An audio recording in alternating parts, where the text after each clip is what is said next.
Good evening, everybody. Today is Tuesday, August 4th. The time is 6 o'clock. I'd like to welcome everyone to the special city council meeting. Can I get a roll call, please? Flores Kale, Here. Tobias, Present. Goza, Here. Medina, Here. Zapata, Here.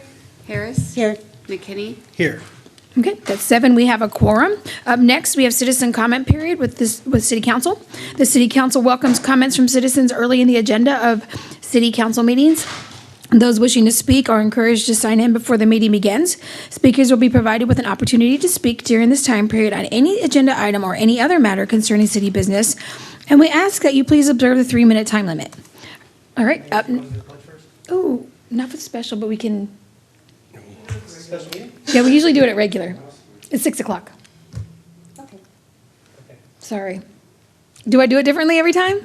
No, okay. Okay, sorry. Some specials that are on Tuesdays, but not on the ones that are. Okay. All right, but thank you for that reminder. I usually do it at the regular meeting, or if it's only a special, I'll just do it at the special, if that makes sense. Some people don't understand, like, 6 o'clock is special or executive, and then we have 7. So, okay, first I have Larry Garlick, please. Council, in March 2026, a section of the city code was changed. Not by this council, not by ordinance, not by a vote, not by a meeting, or any agenda. Here's what actually happened. Supplement 4 carried exactly 3 ordinances into Ecode 360. The city records mark all 3 as not in code. They weren't codified. Yet changes to the city code were made without record. There is no entry into the city's code comparative table. If this council had intended these changes to those sections, the city is required to bring forward an ordinance, take it through 2 readings at 2 separate meetings, post the subject matter before the second reading, and adopt it by specific reference to the section numbers it amended. None of that happened, not one step. So what did happen? 2 full sentences were quietly deleted from the code. In their place, 2 citations appeared, both pointing to a budget ordinance from 2011. That's the backup the city reportedly handed to the codifier. But that ordinance doesn't even contain the language that was used in the city code, which is required by your section 1-11 B and D. And the city's own code comparative table carries no record of this change, not in 15 years. The city attorney and city staff have no authority to amend the code. Only this council does, and only by following the process. Instead, the city attorney or city staff usurped your authority. She took this council's legislative power for herself. And frankly, I'm baffled why this council has rolled over and relinquished the authority to the city manager or staff. Why hasn't this council demanded her resignation? Her job is to protect this city. She failed by knowingly allowing this change. So, my questions, did you authorize this? If not, who did? Do you approve of the action? And what is this council going to do to hold the person or persons accountable? Thank you. All right, thank you. Up next, I have Victor Allen. Mayor and City Council, so we're here, we meet again. A couple of points I just wanted to make tonight. Has anyone noticed that the majority of the city's problems began with Mayor Mitchell? About the same time, the city also replaced your legal team of Frank Garza with your current legal team at Gosselink. In regard to Six Creeks, has Amy sent this agreement out for a second opinion? Why or why not? Is she an expert at contract law? As far as sending it out for an opinion, you can argue, well, do you give it back to Frank Garza? Well, he was the one that endorsed it and maybe even wrote it. Well, is that a conflict of interest? I don't know. I can make the same case for now it's sitting in the lap of, Lloyd Gosselink, and are they compromised? So it's really up to this council to get an independent opinion on the Six Creeks document. Has anyone read through the Utility Commission documents? Because if you had, you would know that beyond a shadow that the developer agreement is absolutely not part of the protest. Six Creeks and the Muds filed two distinct protests at different times. It's all listed there on the docket. They were combined at a later date, but our protest, even though it's combined with their protest, is still our protest. Totally separate, the Six Creeks filed its own, and you've got the one from Crosswinds and the Muds. Did Amy bother to tell you that? Or was she, that it was a rate protest and nothing more? It's not a contract protest, it's a rate protest. I'm totally sick of the fear porn being generated by the city attorney to create confusion among city council members, and it needs to stop, or she needs to resign or get booted out. She is no more than another attention seeker and seeks nothing but discord, lacking integrity. Who initiated this meeting with Gosling tonight, and why? If this case goes on for the next 3 years, how much money will the city pay out and have wasted to Lloyd Gosling? How much more does Gosling have to gain? Has anyone looked into the correspondence between Amy and Gosling? I have to wonder almost, is Amy on commission with the attorney firm? It certainly makes me wonder whose interests are being served and what on earth is going on. It's certainly not to the benefit of the residents of Kyle. Thank you. All right, thank you. Next, I have Daryl Clark, please.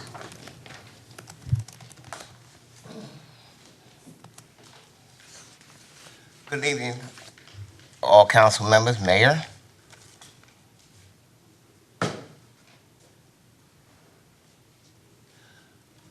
A couple of weeks ago, I addressed this council about the lack of legal aid services for senior citizens. You gotta go this way, you gotta go that way, but we don't have one in our own backyard. What I mean by we don't have one in our own backyard, you have acreage all over the place, empty lots, sitting there collecting rainwater, dust, whatever. Why not repurpose some of the funding and build something in that area, such as maybe a public safety department building? Why should senior citizens or any citizens of Kyle have to go to Buda or San Marcos just to get a permit when you have open space right here in your own backyard? Why is Texas two-stepping too late to the political dance party to get something that's definitely needed? 3 weeks ago, BK, they just got approved for funding to build their own public safety building. Why are we not doing the same thing in our own backyard? I mean, is there an oversight committee that says maybe we need to repurpose something? Maybe we need to repurpose funding? Let's do this, let's do that. Legal aid services offices is not rendered here in Kyle for senior citizens. I got this from the library. I asked them to look up the closest senior citizens legal law offices in the city of Kyle. There's none. I got 4 different phone numbers. I collect Social Security. Do I need to catch an Uber because I don't have legal services in my own backyard? Where is it? It's something to think about, because another example, there is no bus shuttles leaving from within this area to go to H-E-B, Walmart, Lowe's. There's no bus shuttle when you look across the street from Poco Loco. Why can't a shuttle depot be built right there? The citizens of Kyle, they have to go by the schedule. Let this be the starting point for passengers to meet and take them that way and come back this way. You can't have an abundance of groceries in your hand, obviously. People that way, believe me, I live in that area. They would like to get out the house, even just to get out the house. They are unable to because they don't have a car. Thank you. Next, I have Linda Sherman.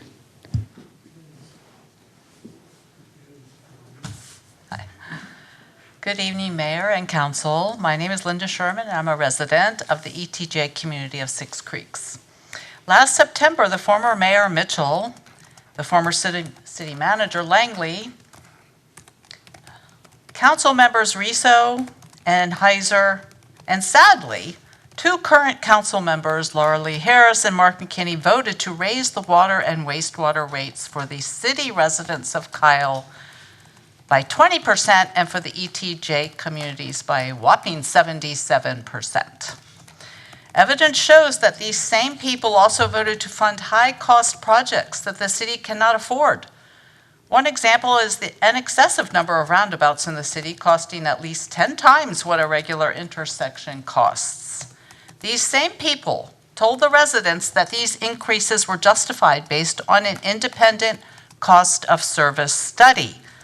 The former mayor went on to declare falsely that Six Creeks hasn't paid for the water infrastructure through city taxes, and the community needs to fund the water infrastructure through these criminal rates. I am asking the current council to examine the study that was done, verify that the infrastructure my neighbor has already paid for and will pay for the next 25 years was removed from the base rate in the study. This is infrastructure the city has accepted for free, paid for by the residents of Six Creeks. Also, examine how much water is actually costing. The water department at this time has excessive funds, in other words, a profit. Texas law bars municipalities from using excessive water utility revenues to subsidize city operations that are unrelated to water. The law requires water rates to be set at cost recovery levels and prohibits the diversion of water funds for general purposes. Verify that the city is not breaking the law of this state by funneling funds to other expenditures in the city. The city entered into a contract, yes, a valid contract, with Six Creeks to charge the residents of Six Creeks the same rate as city residents. Yes, we have already paid for the infrastructure what the city is receiving. For free, they are receiving. Honor the contract before even more of the city taxpayers' money is used on attorneys to fight what will be a losing battle for the city. All right, thank you. Up next, I have Brian Shockley.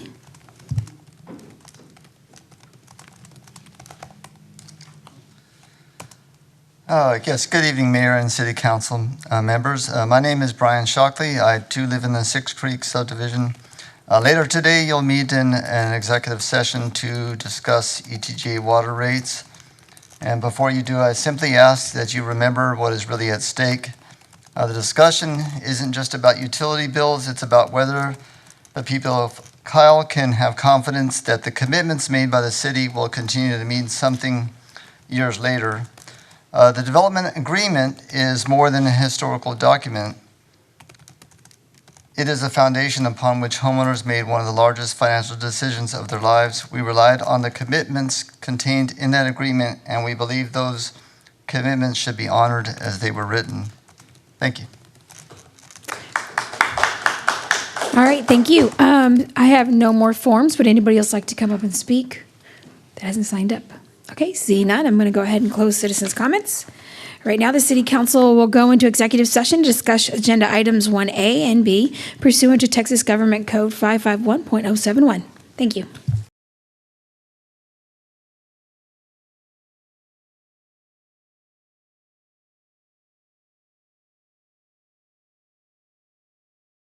No action was taken in executive and no action will be taken now. We are adjourned. And then we are going to go into our regular meeting. I'd like to thank everybody for your patience. We have some business, lots of city business that we have to handle, and so I appreciate it. We also are going to cut back into executive after we do consent. So we'll go through citizens' comments, a recognition, consent, and then we're just going to head back again for another 15 minutes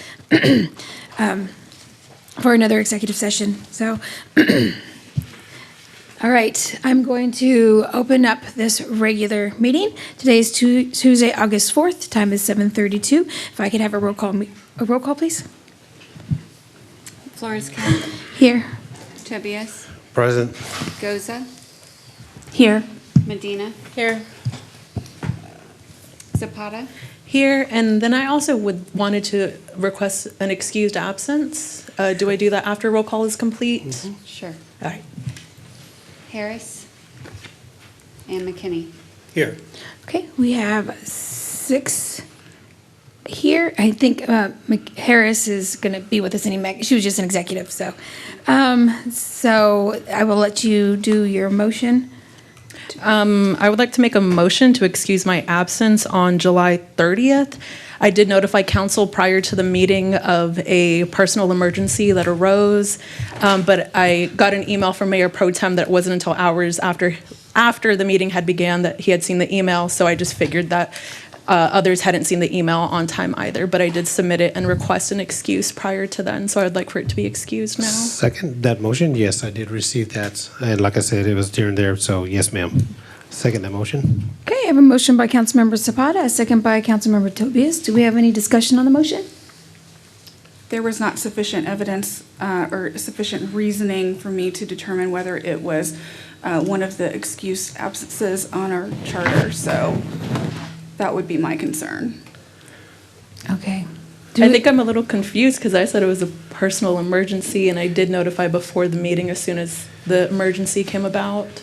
It was. I do have the email, but my computer's not up. But you did notify us. Yes, you are correct. And that's why I did respond to you, ma'am, that you did have an emergency and I hoped everything was okay. So yes, ma'am. But thank you for reaching out. We just didn't catch it because the meeting was ongoing.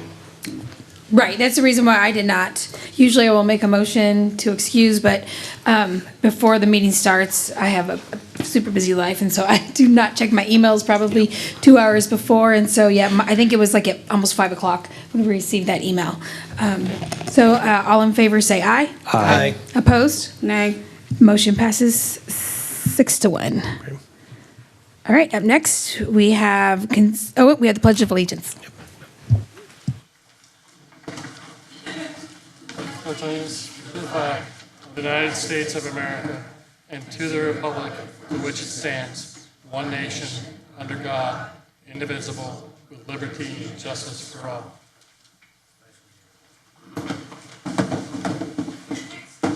Up next, we have consider approval of city council meetings.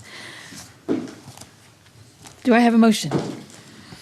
Mayor, I'd like to go ahead and just make a motion to approve the minutes as written and stated for July 16th, 2026 special meeting, July 21st special meeting, and the regular council meeting on that same day. Second. Okay, I have a motion by Mayor Pro Tem Tobias and a second by Councilmember Medina. All in favor, say aye. Aye. Opposed? Okay, agenda passes 7-0. Up next, we have citizens' comments period. The city council welcomes comments from citizens early in the agenda of city council meetings. Those wishing to speak are encouraged to sign in before the meeting begins. Speakers will be provided with an opportunity to speak during this time period on any agenda item or any other matter concerning city business, and we ask that you observe the 3-minute time limit. All right, up first, I have Miss Elizabeth Corey.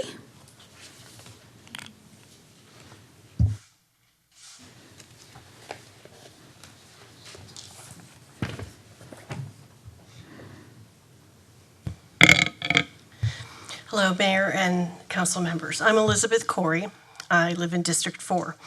I ask that we reconsider the recommendation that civilian staff receive no salary increase in the budget year to the next budget year. To drive the initiatives the leadership has designed to fix the city's financial status, Kyle needs a strong, highly skilled, motivated, creative, and resilient staff that knows that it is valued and works across disciplines to serve our residents, solve problems, create efficiencies, and manage resources. As staff adapts to all the urgent and complex issues the city is facing, leadership should support, motivate, inspire, and reward them. Work groups are reorganizing, job requirements and workflows are changing.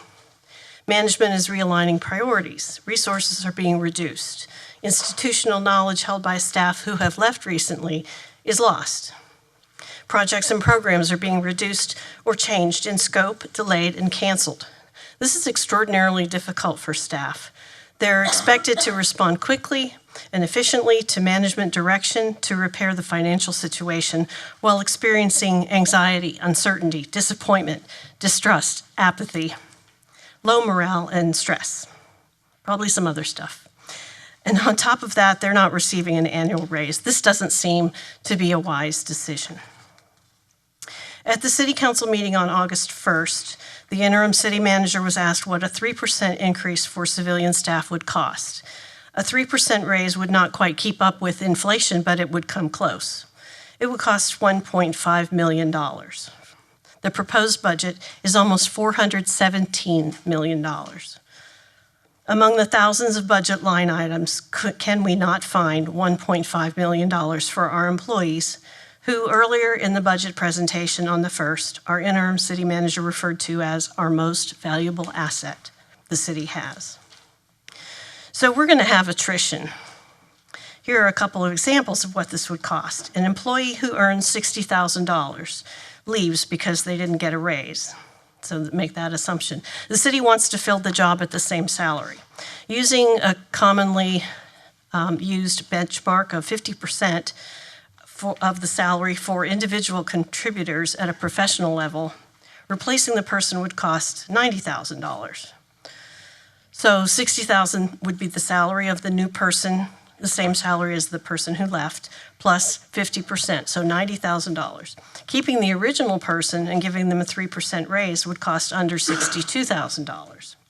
The benchmark for leadership is much higher, sometimes as much as 200% of salary. So the manager earning $150,000 would like a 3% raise, which is $4,500. But they quit and we replace them for the $150,000 salary plus $300,000. That's $450,000. A couple more of these people and you'd have your $1.5 million. Thank you. All right, thank you. Next, I have Susan Reyna.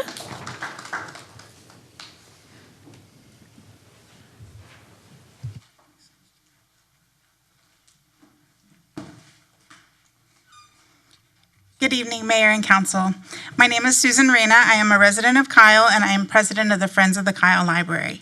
I'm speaking tonight regarding item 24, which asks several city boards to explore establishing independent nonprofit foundations to raise private donations, grants, and sponsorships for their respective areas. I support the goal behind this item. I believe Kyle should look for additional ways to bring private dollars into our community and help fund projects and programs without relying entirely on taxpayer dollars. However, I question the need to create a separate nonprofit foundation for the library. Kyle already has an independent nonprofit organization dedicated to supporting the Kyle Public Library, the Friends of the Kyle Library. The Friends of the Kyle Library is a nonprofit corporation operating under 501c3 status. Our bylaws specifically include raising funds to support and sustain the library, providing funds for books, technology, infrastructure, equipment, facility improvements, and other resources, and enhancing library services. The Friends of the Kyle Library is not simply an organization with the potential to do this work. We are already doing it. In the past 2 years, the Friends of the Kyle Library purchased the mobile library to expand library access to residents all over Kyle, purchased children's bilingual learning computers, purchased hush pods for the library to be a quiet study space for library patrons, and is paying for the outreach librarian to attend a professional development conference. These are examples of private fundraising being turned directly into resources and opportunities for the Kyle Public Library. The Friends of the Kyle Library bylaws require all of our funds, including the profits from the Kyle Library Thrift Shop, to be used solely for the betterment of the library and the Friends. So my concern is not with expanding private support for the library. I strongly support that. My concern is in creating a second nonprofit with a similar purpose before considering the organization already in place. A second library nonprofit could confuse and divide donors and sponsors. The Friends of the Kyle Library already has an established nonprofit structure an independent board, a fundraising operation, and an ongoing relationship with library staff and the library board. I respectfully ask council to recognize the role of the Friends of the Kyle Library instead of moving toward the creation of a separate library foundation. The Friends of the Kyle Library gladly provides extra support to the Kyle Public Library, and we look forward to continuing that relationship and ideally expanding our support in the years to come. Thank you. Thank you. Next, I have Ellen Ermis.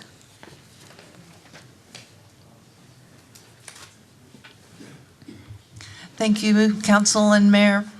I'm a proud citizen of Kyle, and I'm proud to represent both the Kyle Area Senior Zone as Communication and Grants Director and the Parks and Rec Advisory Board as former chair and current co-chair.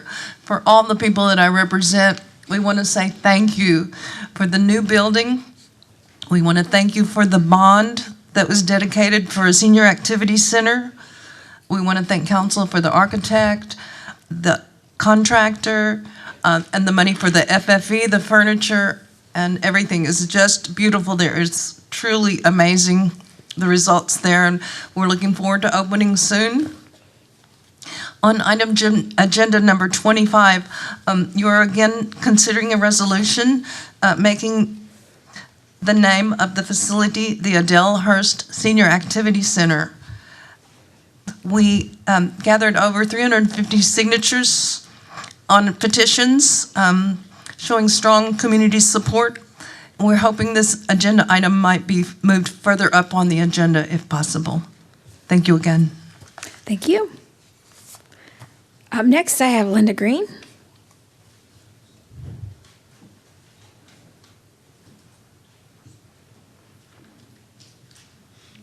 Hello, my name is Linda Green. I'm a resident of Kyle.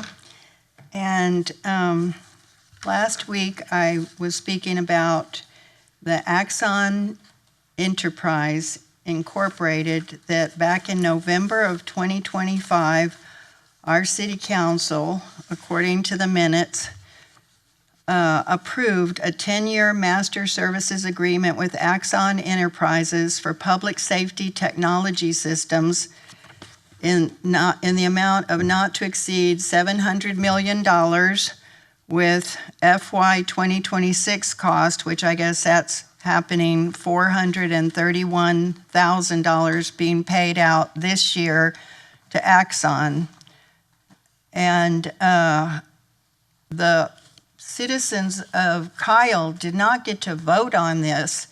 And this program includes a data center, and we're already so preciously trying to figure out, our water. We buy water. And on the news these days, it's all about fire and rain.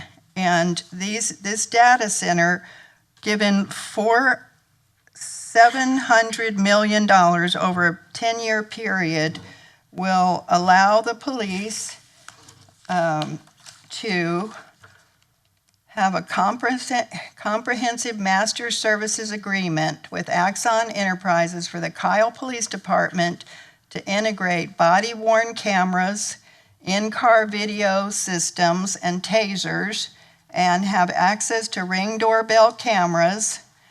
And this kind of contract aims to equip all officers, streamline evidence management, and enhance transparency with scheduled hardware updates over a period of 10 years.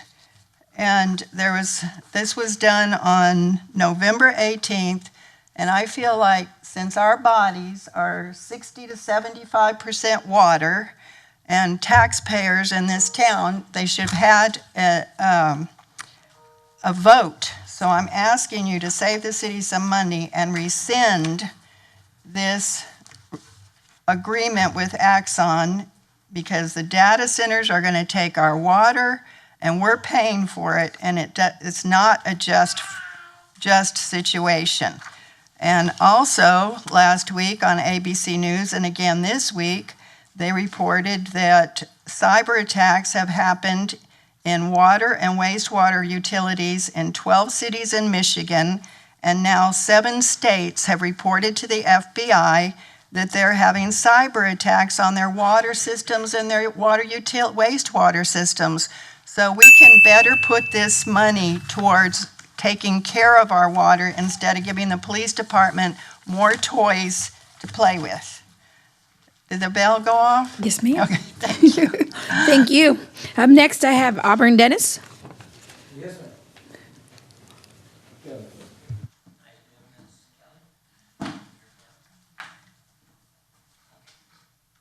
So my discussion here today is regarding the water line.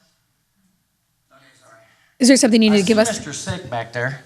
I met him earlier, but he is the city's attorney on this matter, okay? His attorney and my attorney met and talked about paying us sooner and not going to a three-person council.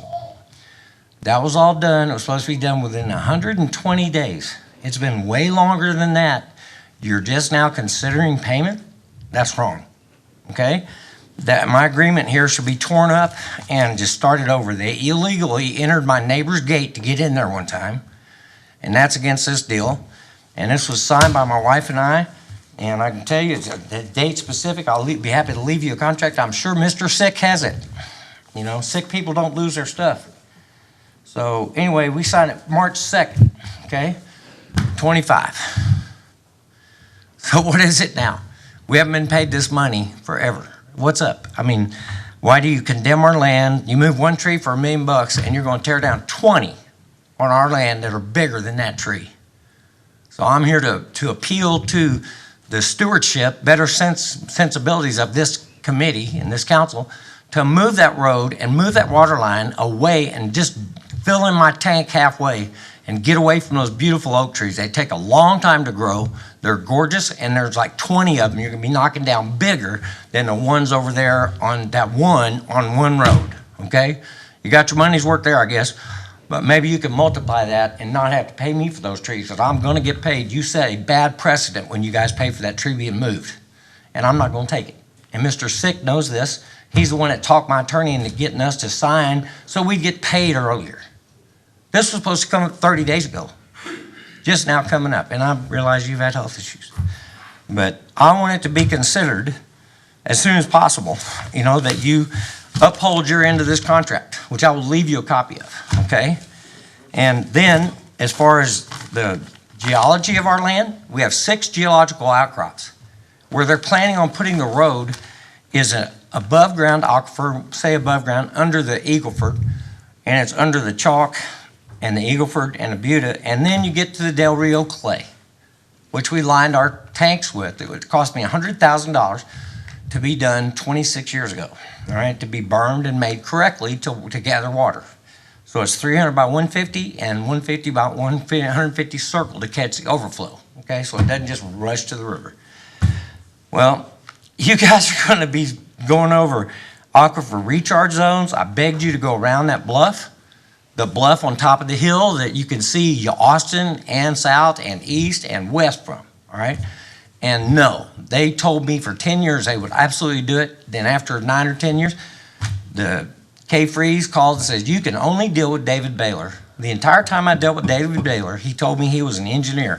When I got sued lis pendus by y'all, it says David Baylor is a broker. Well, he told me I'd be paid between 70 and 90% of the appraised value. I get an offer of 50. Is there kickbacks or what?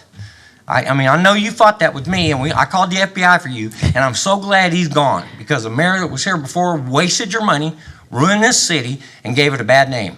And God bless you for being there. I hope I'll be voting for you if I can, but I don't want in the city. I'm the only person got put in during this whole taking. Nobody knows that.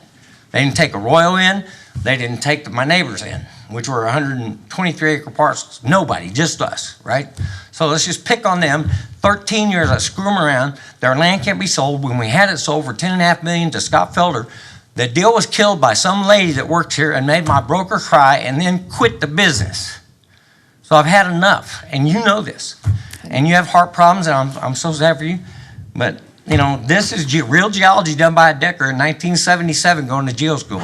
And if they don't protect that water, and I'm talking about the above ground aquifer, really 2 feet below my dirt, is where this water is. It has one seep, one natural seep. and it's on back behind the tanks. And I begged them, just go around that deal. And they did for years. I'll show you maps. For years, they're going to go around the bluff and come up with 2 plateaus, right? With the water line somewhere above or below, I don't care. And not interrupt any of that clay, right? Nothing of the holding of the water. Can I have you give Mr. Elizondo your phone number? And Yes, then I we can will. schedule a And meeting? I'll let y'all go. I know you got a lot to do. And then my wife's going to talk, and I'm going to say something again for her because she can't talk very well. Okay. Did she fill out her, Who do I give this Jesse, can he give you his number? Oh, thank you. Didn't want to lose that. Thank you. We'll get your information in a meeting scheduled. Thank you for your time. I just course. wanted proof of the check. Okay. Mr. Sick, I got a contract. He said I'd be paid. Will you be doing something in 120 days? No. Okay, thank you. Sorry about that. Fired, fired. All right, up next, we have Jane Kirkham.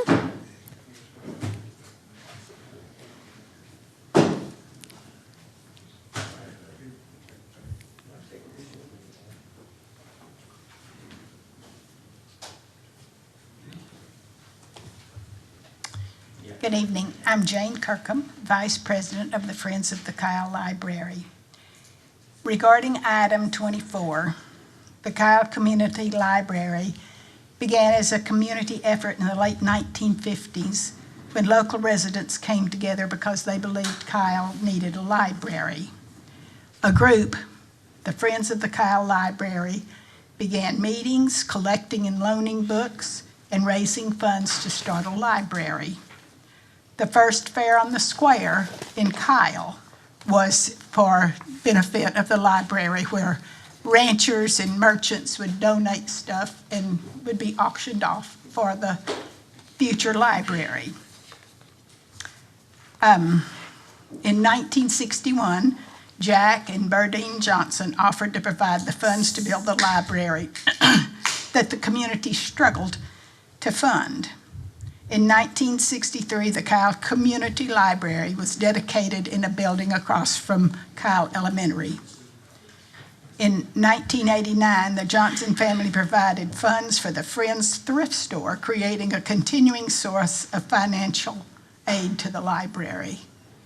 The store is sustained by donations from local citizens and provides affordable clothing and household goods for the community while generating funds for the library. The Friends Group has never stopped supporting the library and providing requested items, and then until it became a city department, the Friends provided the sources for the library.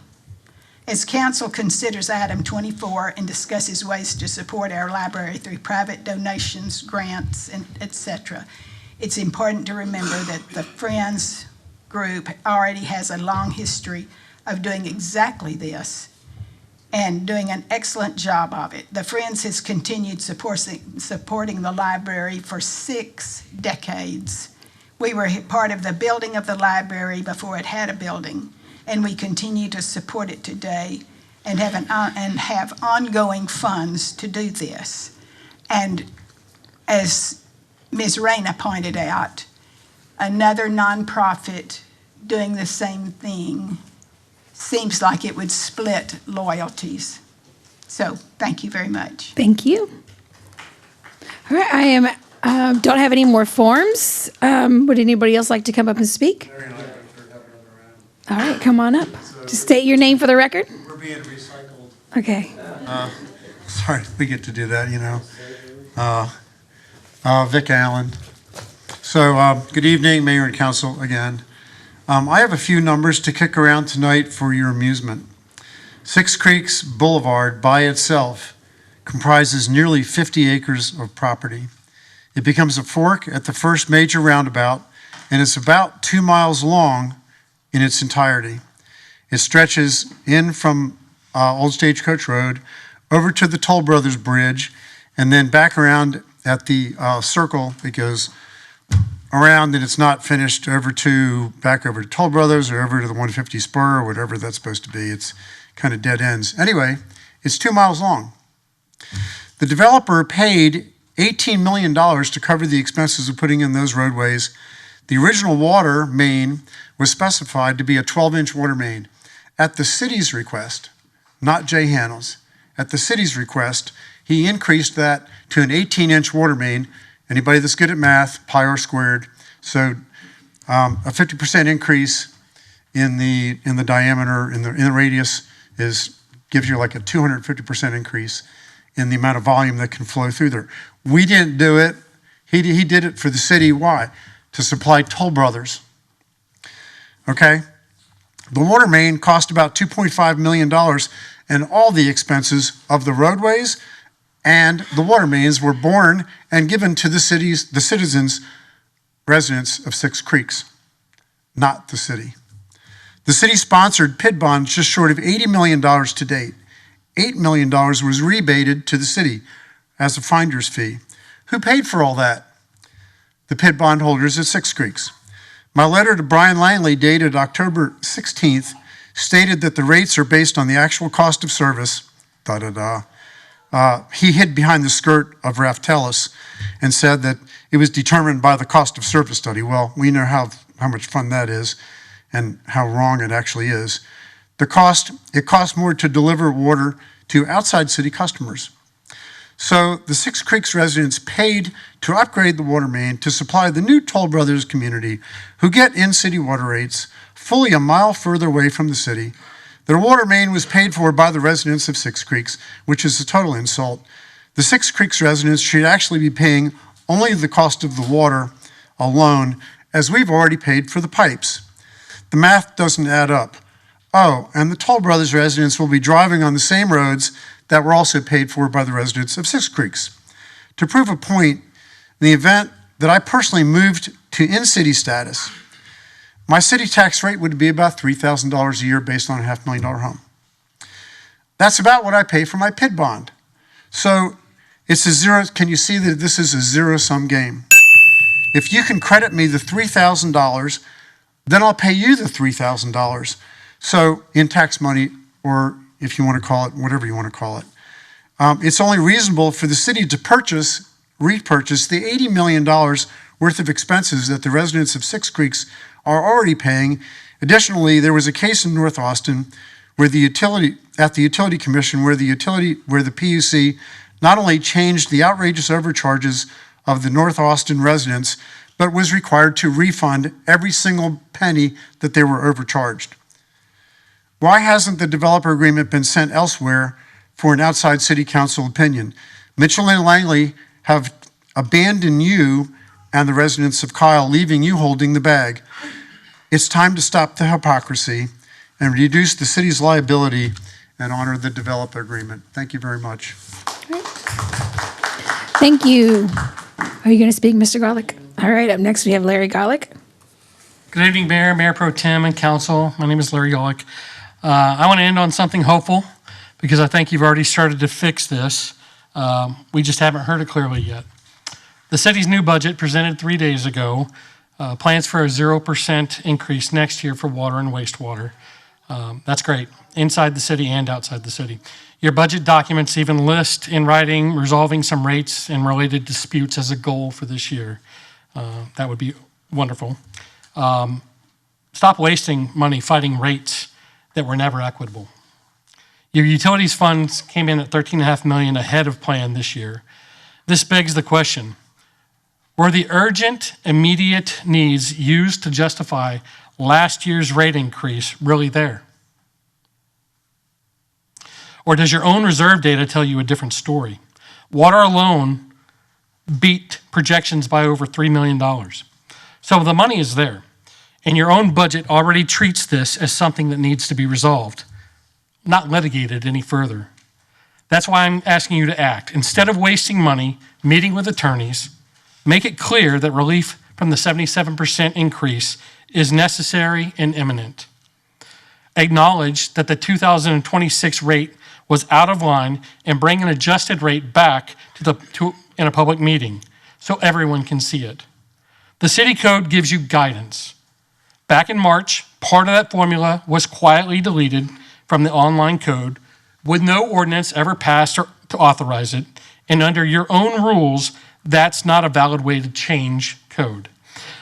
That means the 1.2 times formula for minimum water and wastewater fees that are on the books today. You can look it up in your code today. It's there, 5023A and 5024A. It's there. The city would be justified in fixing those fees to match your law. You're most of the way there already. Please finish it. Stop throwing money at the attorneys and provide relief for our citizens instead, in the open. Thank you.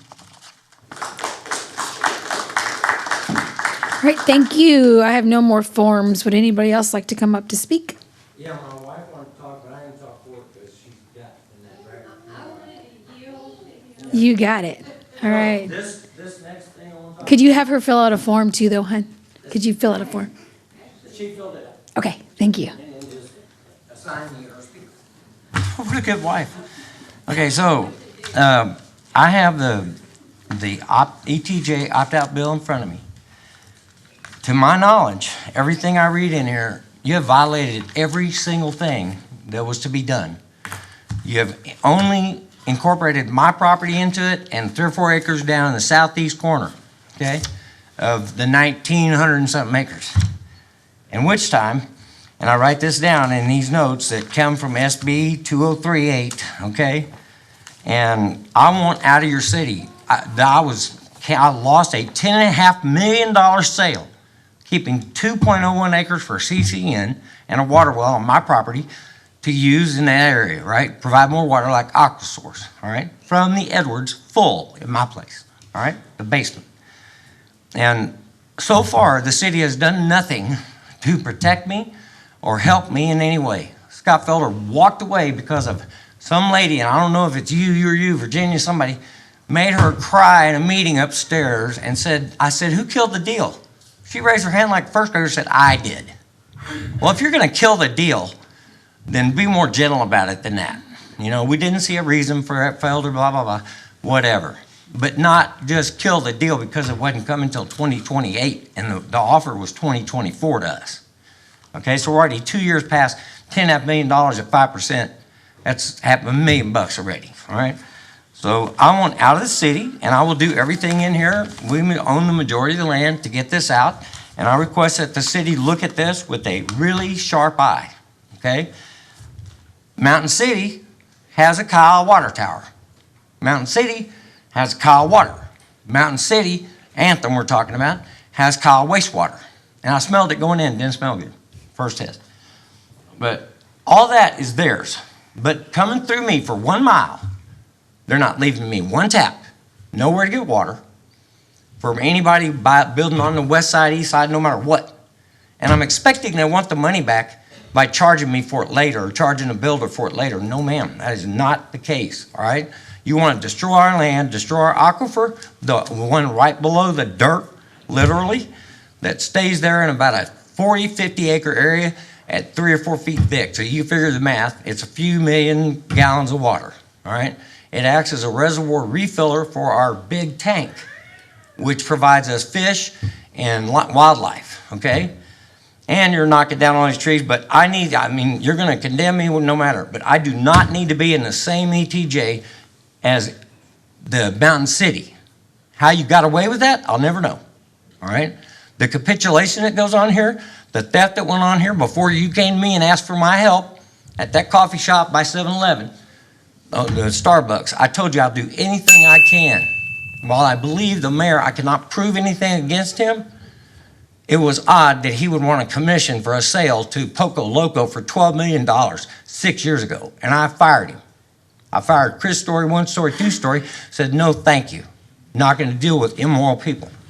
Thank you, God bless you. Thank you. And can you get his phone number?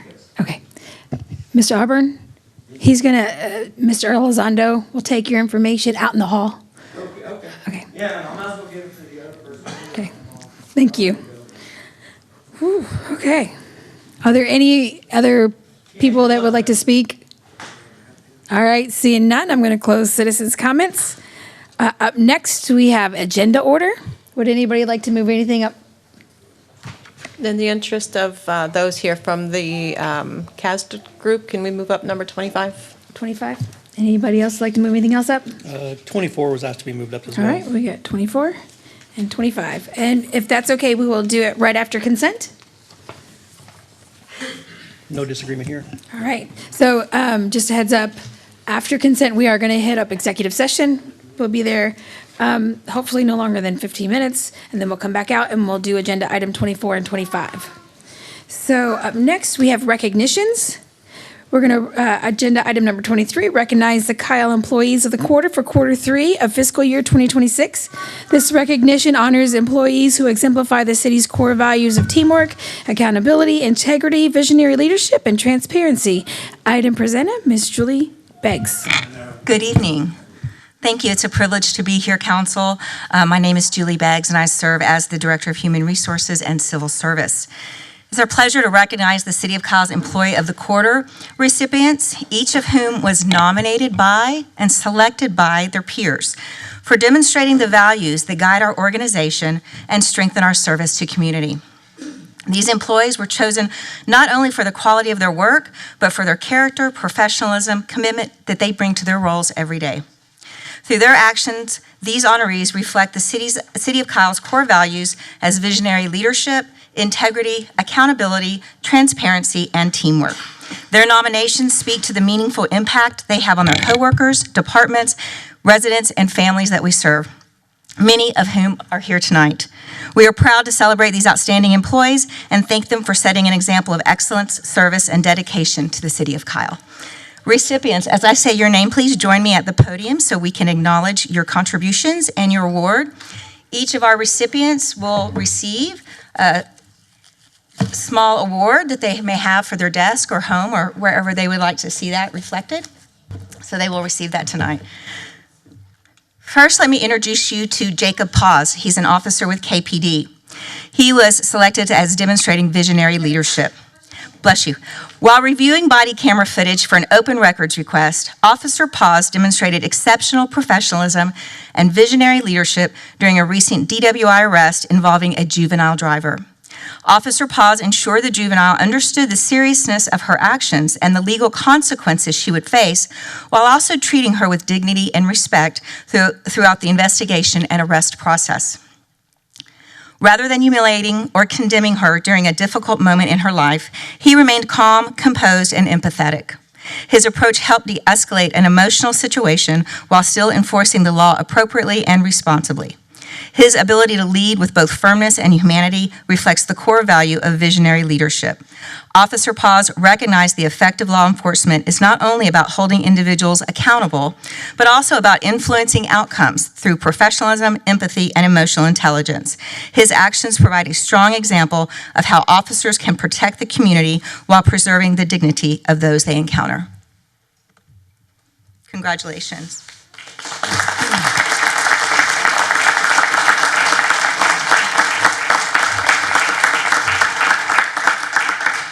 I want to reiterate that the words I'm sharing with you tonight were written by employees about fellow employees, and Officer Paz is asked to say a few words to the council.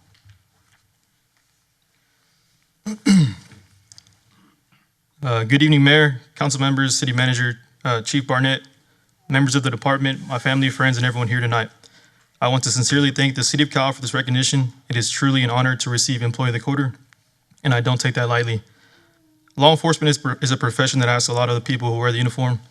Every day we're called upon to make decisions that affect people's lives, often in situations that are difficult, emotional, and far from black and white. It's a responsibility that I've never taken for granted. I don't claim to be perfect, and I don't believe anyone in this profession is.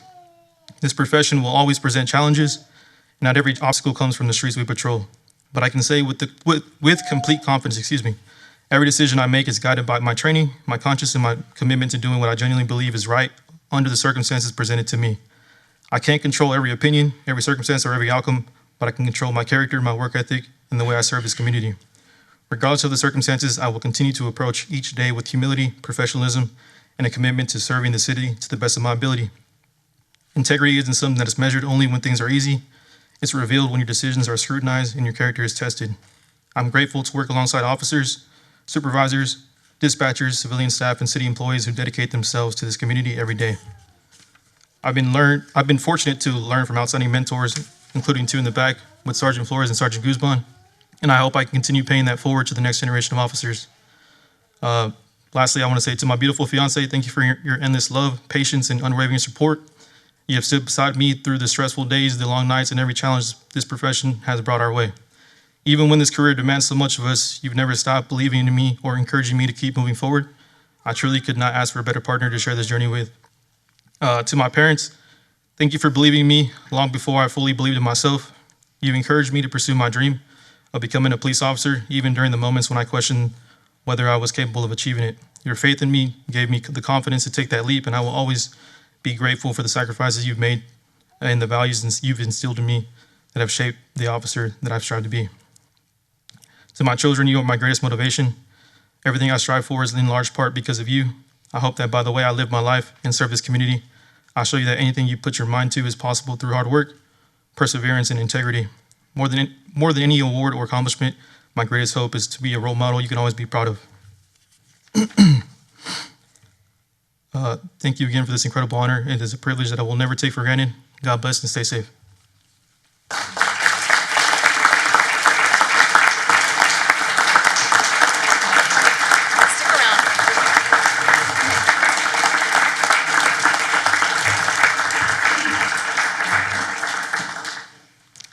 It's hard to follow. Next, I would like to introduce you to Tiffany McCool. She's a compensation and benefits specialist in the HR department. Tiffany was selected as integrity of the core value. Tiffany coordinated the City of Kyle's classification study and implementation plan, helping guide a complex and highly impactful project with professionalism and integrity.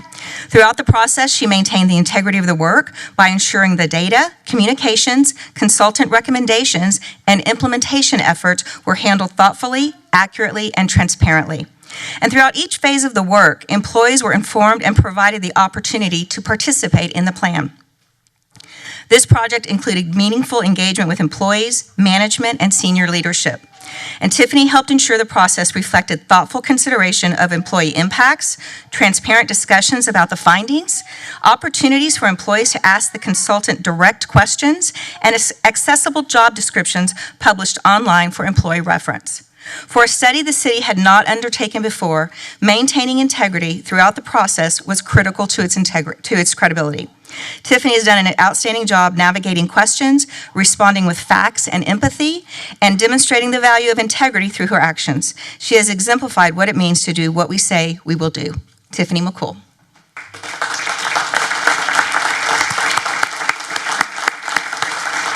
And Austin. Congratulations. Can we hold it? Okay. Congratulations.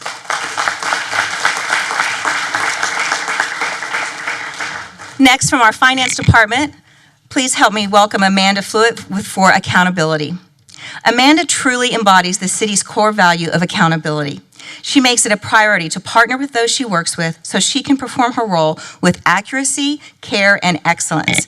Whether she is coordinating with departments on invoices, clarifying documentation, or working through questions, Amanda ensures she has the right information before moving forward. And that level of diligence makes all the difference in the world. She does not simply process transactions. She takes ownership of them. Amanda communicates proactively, follows through on every detail, and resolves issues before they become problems. Simply put, Amanda excels at what she does, and the organization runs better because of her. Amanda.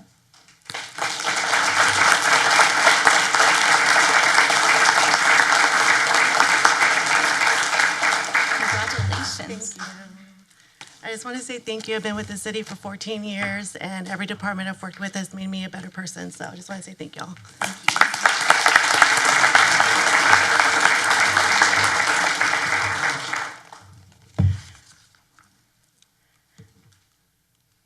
Next, transparency. The employee selected by their peers is Gabby Medrano. Gabby has done a tremendous job creating, updating, and organizing the Human Resources Department's SharePoint site. This internal site serves as a one-stop resource for employees, providing access to important information such as the policy manual, administrative directives, benefits information, forms, and the wage scale. This resource did not previously exist and has been live since December of 2025.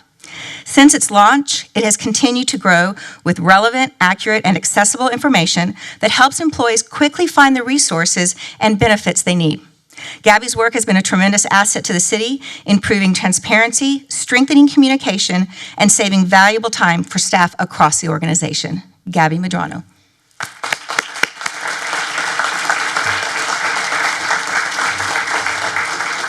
Congratulations.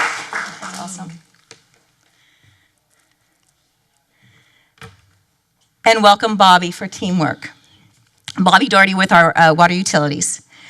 Bobby demonstrated outstanding initiative and teamwork through his lift station model demonstration and his enthusiastic participation in Kyle Academy.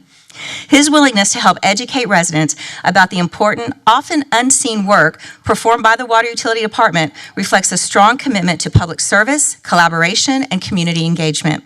His efforts helped highlight the value of his team's work while creating a meaningful opportunity for residents to better understand the services that support the city every day. His positive attitude, initiative, and dedication to sharing knowledge make him a deserving recipient of this recognition. Bobby? Congratulations to all the Academy. Thank you so much. Thank you so much for supporting this program that allows employees to recognize one another and really highlight all of the services we have across the city. It would be our privilege if we could grab one picture of everyone. If we can just take a minute for that. Okay, recipients, come on back.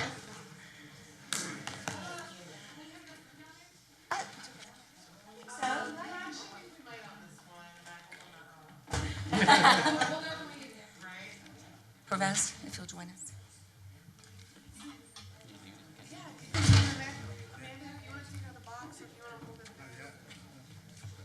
Yeah. All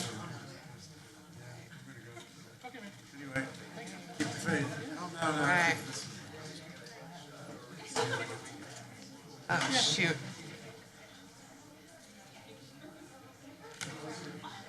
Okay. Oh, I'm jealous. All right, so far I have everyone in the frame. I just need to get a little closer. Oh no, y'all, I was wrong. I'm cut off at Julie. I'm cut off at Julie. Yep. Yeah. Yep. I still don't have Councilmember Zapata. Sorry. Wow, Tobias. Yeah, I'm so sorry, y'all. I apologize. If you want to go back and counter up, my bad. Thank you all. Sorry. There's only so much room. Right? Oh, this is much better. All right. Okay, the front is looking good. I just need people to... Yes? Oh, switch spots? All right. That's perfect. Okay, oops, hit the mic. All right, 1, 2, 3. One of those is gonna work. Thank y'all, appreciate it.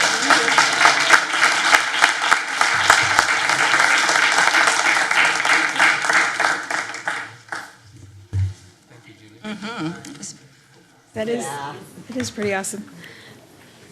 All right. Thank you to all the staff. All right. Next, we have consent agenda. Is there anything that anybody would like to pull off a consent? Nope. No? Looks good to me. I'd like to make a motion to approve consent agenda items number 4 through 14. Second. All right, I have a motion by Councilmember Zapata to approve agenda items 4 through 14 with a second by myself. All in favor say aye. Aye. Opposed? Motion passes 7-0. Okay, we're going to break into executive. The city council will now go into executive session to discuss agenda item 26B pursuant to Texas Government Code Section 551.071 and 551.072. And when we come back, we will bring up agenda item 24 and 25. Thank you.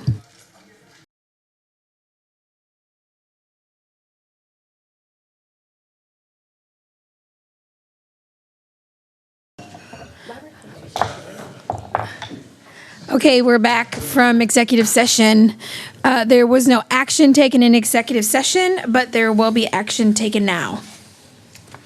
Mayor, I move that the city, having already passed the requisite resolution of public convenience and necessity, finding a public use and need for the property, and authorizing the use of condemnation if necessary, on May 19th, 2026, now formally commence eminent domain legal proceedings against Olga Guyton, as discussed in executive session, to acquire the necessary right-of-way for the BB East Road Improvement Project.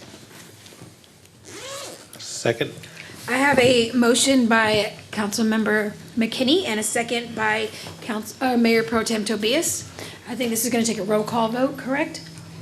Okay, is there any discussion on the item before we proceed? I just want to make a mention that this was something that the property owner specifically requested for us to do, and so that's why this motion is being made. Okay, thank you very much. Can I get a roll call vote? Tobias, Aye. McKinney, Yes. Medina, Yes. Harris, Yes. Zapata, Yes. Flores Kale, Yes. Goza. Yes. Okay, that is 7-0, yes. That's going to end executive session, and we're going to come back for our regular council meeting. And so we moved up agenda items 24 and 25. Apologies to everybody for our long break. I don't want to say break, but executive session. Okay, agenda item 24 is discussion and possible action directing the Arts and Cultural Board, Library Board, Parks and Recreational Board, and Train Depot Board to explore establishing independent nonprofit foundations to support projects within their respective areas of responsibility through private donations, grants, sponsorships, and other fundraising opportunities, and to return to the City Council within 6 weeks with recommendations, proposed next steps, and any legal or operational considerations. This is an agenda item that I placed on here due to the financial constraints that we have as a city currently.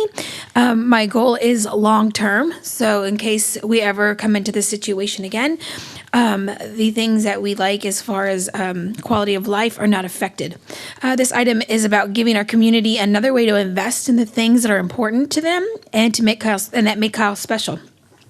Every year, our boards and commissions bring forward thoughtful ideas to our parks, our library, public art, and historic preservation. The challenge isn't a lack of ideas. It's the fact that those ideas must compete with the essential services our taxpayers expect us to provide: public safety, roads, water, and day-to-day operations of a growing city.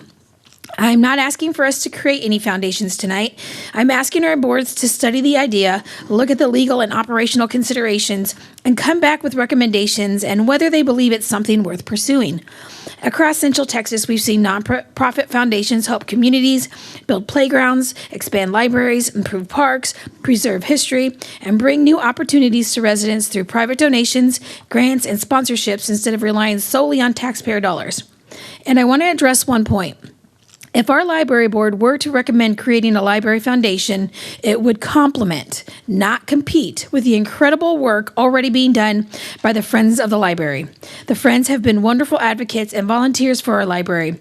A foundation would simply provide another tool, one focused on larger fundraising efforts, major gifts, grants, and long-term projects that help our library continue to grow.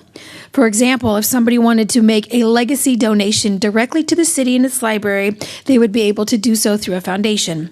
At its heart, this item is about partnerships.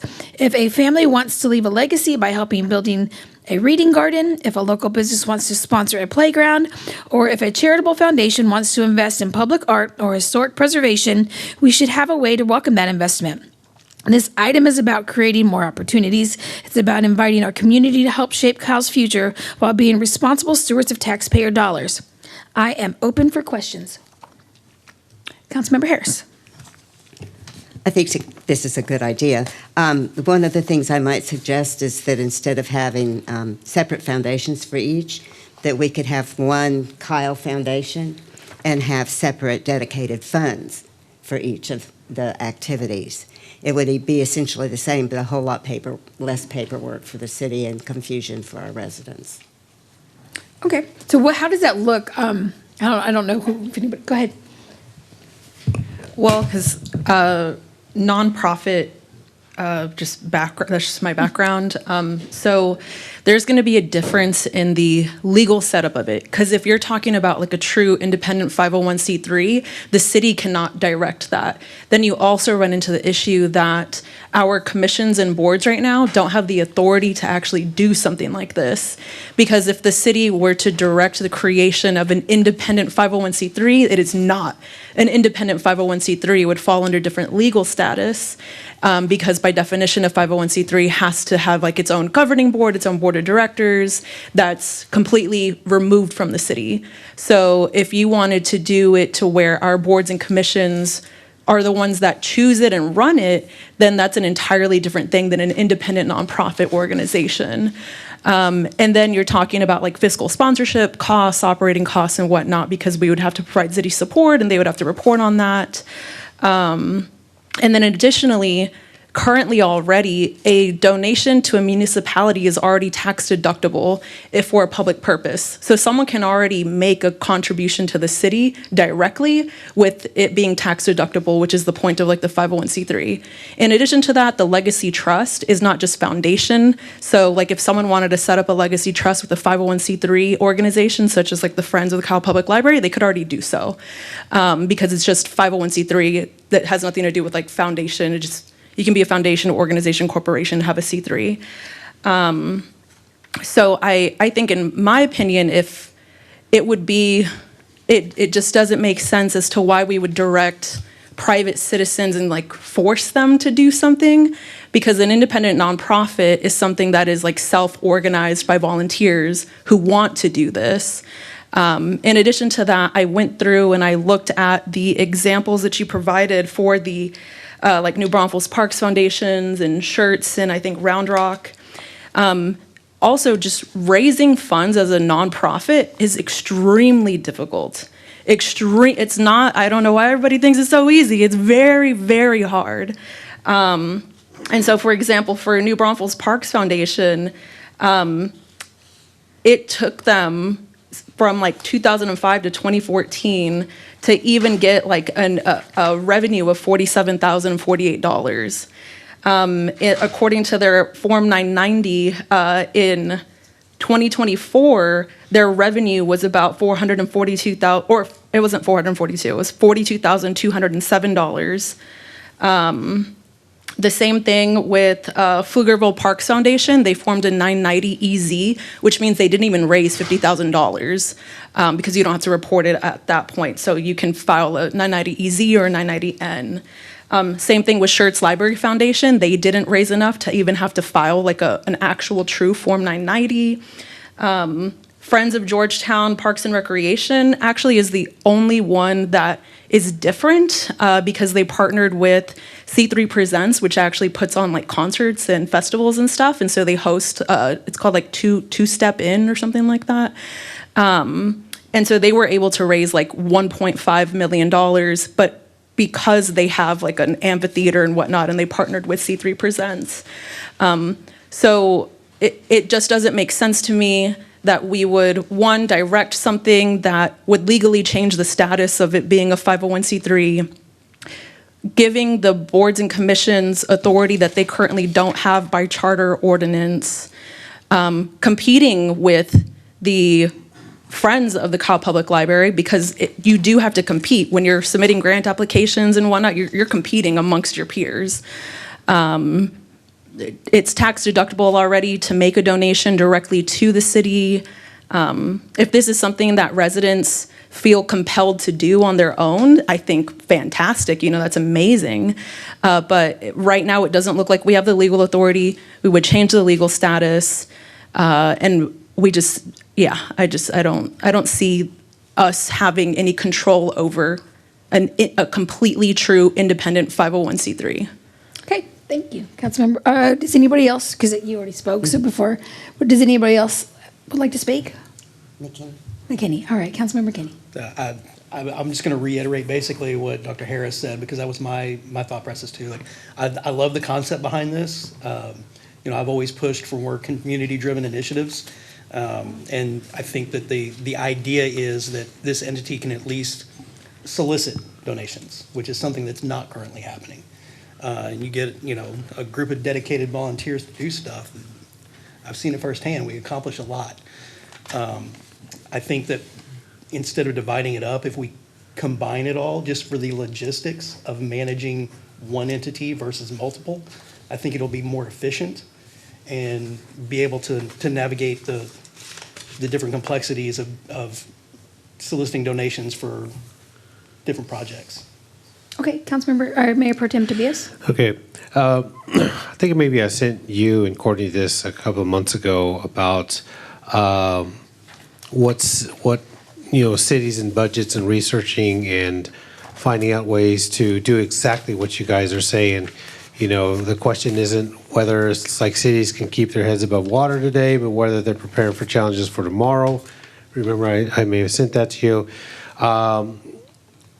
We looking at different revenues streams. Cities can no longer rely on the limited sets of revenue. Grants, public sector partnerships could be the key. And I think we have these companies and businesses or large corporations that are coming into our city, and we got some that are coming in the near future. Fostering with them through public and private partnerships. Let's say I always see how well HEB does with doing a lot of stuff in San Antonio, giving back to schools, giving back to the libraries, establishing maybe some of those relationships. I'm not trying to put these companies on the spot, but let's say we went to Costco. Let's say we went to Academy. Let's say we went to these big companies that are in our city that are making the investments, that we could reach out to say, hey, do you guys do any kind of nonprofit or partner share? We could team up with you on that end when it comes to our reading programs. When it comes to the food bank, have we reached out to Sprouts to see what we can do about providing some of those kind of charities in that sense? Again, I'm not trying to call out these companies, but let's think outside. Who do we have here that's making the big investments in our city that are driving the revenue here, that we can, graciously go back and ask, hey, what kind of foundations do you have within your company that you can partner up with your city to where we can be able to do these kind of things? It's something to maybe our economic development team can maybe reach out to, not so much rely on the chamber to do it for us, but to say, hey, let's go to these companies that have been here a while and see what kind of nonprofit or donations or kind of like, I don't know, want to say, I hate to use the word charity, but what kind of organizations they have within their company that they can maybe reinvest back into our city in that sense. Looking at that. Okay. I do want to point out that Sprouts does contribute regularly and a significant amount to the food bank. Well, yeah, okay. Well, then that says it there. Like I said, if they do, then that's a perfect example, Mr. McKinney, that, the Sprouts does give back in that sense. And it is rough. It is hard when you're trying to raise money. I know the Lions Club everybody's trying to raise money, especially right now in our economic situation, not just in our city, but nationwide, statewide. There's a lot of need out there. And so it's just a matter of trying to get it all together on that end. But I do support the library and what they do, the library group that they do, and I've read at some of their programs back in the day, and so you guys do an amazing job. So just know that we still support that. Councilmember Harris. The Hayes CISD has a foundation, so I'd like to know how that functions. Wimberley CISD has a foundation. Texas Parks and Wildlife has a foundation associated with them. So I don't really think those are all totally independent foundations. If you have the same board of directors, the city council could be appointed as the board of directors for the foundation, I think. So that could work. And we have had donations made to Berdine Johnson and Austin Community Foundation. Gave grants for the community garden, and City Limits Subaru gave a tree donation for Heroes Park. So we have gotten in the last couple of years some private things, and that can continue. But I do like the idea of having the separate foundation. It provides focus, and having separate funds under that then additionally provides focus. I think that it would enhance our fundraising. Yeah, my hope was to be able to, what sparked this idea was the fact that we're looking to move forward with the vibe.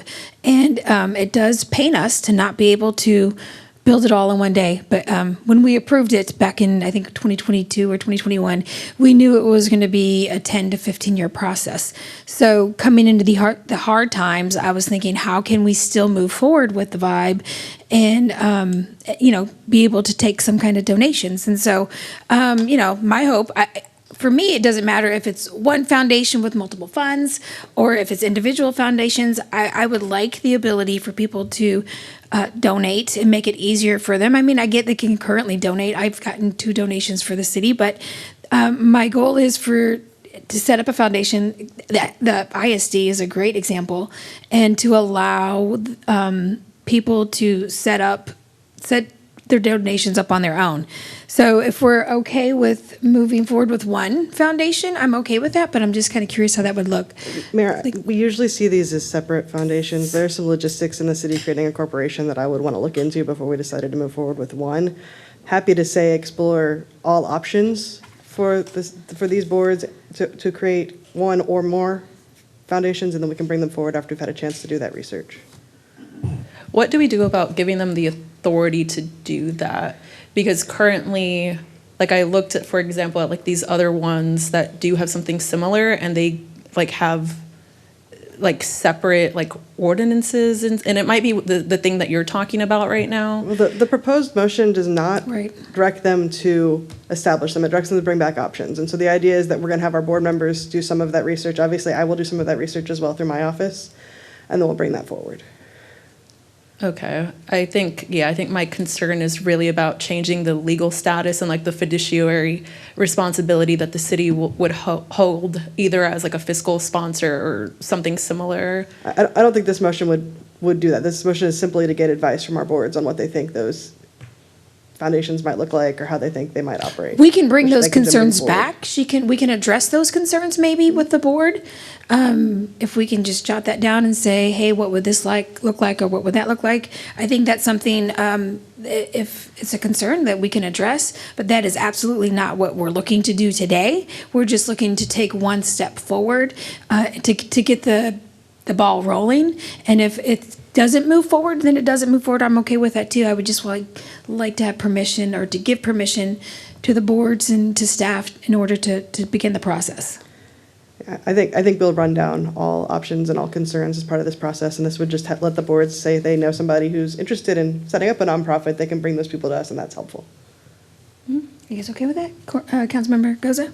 Yeah, in terms of doing like the pros and cons, I would like to see some things in there about like what the maintenance cost of those projects would be, like if we're setting up kind of a pay-to-play type situation with setting up these foundations, because a lot of times there may be a big corporate sponsor that says, oh, I want this, and then the burden of that is put on the city. So there's some considerations in that too, but I definitely like the idea of at least investigating that and seeing what that looks like and the practicality of it. Yeah, if we can have either you, Amy, or a board member contact the Hayes CISD Foundation and figure out how they do it, I think that might be helpful. Absolutely, Mayor. We'll look into it. Okay, so if I just approve the motion as is, would it be okay? Do you guys have the right direction? Or should I add explore other options? I mean, I think the agenda item really covers everything, and if they come back with a more simplified or more narrow scope. I do have a motion if you want me Okay, to go read ahead. it. Okay, Perfect. So direct the city manager and city attorney with input from the Parks and Recreation Board, Library Board, Arts and Cultural Board, and Train Depot Board to evaluate options for one or more independent not-for-profit fundraising partners and return to City Council with recommended legal structures, governance requirements, financial controls, ethics provisions, public record, and open meeting implications, city resource requirements, asset acceptance procedures, maintenance obligations, audit requirements, and draft agreements or ordinance amendments. No board is authorized to form, incorporate, control, solicit funds for, or represent an independent nonprofit organization without subsequent approval by the City Council. I'm going to second that with discussion because that is a lot. I think, Councilmember I don't Goza- know if we wanted that much in there. I'm actually okay with it. My request was going to be to make sure we can get a copy of that for the city secretary's minutes. Okay, perfect. All right, I second. We got a motion by Councilmember Goza and a second by myself. Any discussion? Could we just have it be one foundation? Well, can we have it again? Because I think you said there might be some legal issues with that. So if we can bring, if you can include that, like, can it be one, and what does that Or look just, like? yeah, what the different options, because okay, so I want to stop saying foundation because that's just one version of a 501c3 model. So like, there's just other models, but yeah, I would just. From my perspective, we do not need to amend the motion for that. I will bring you all options. I appreciate that. Okay, so all in favor, say aye. Aye. Opposed? Motion passes 7-0.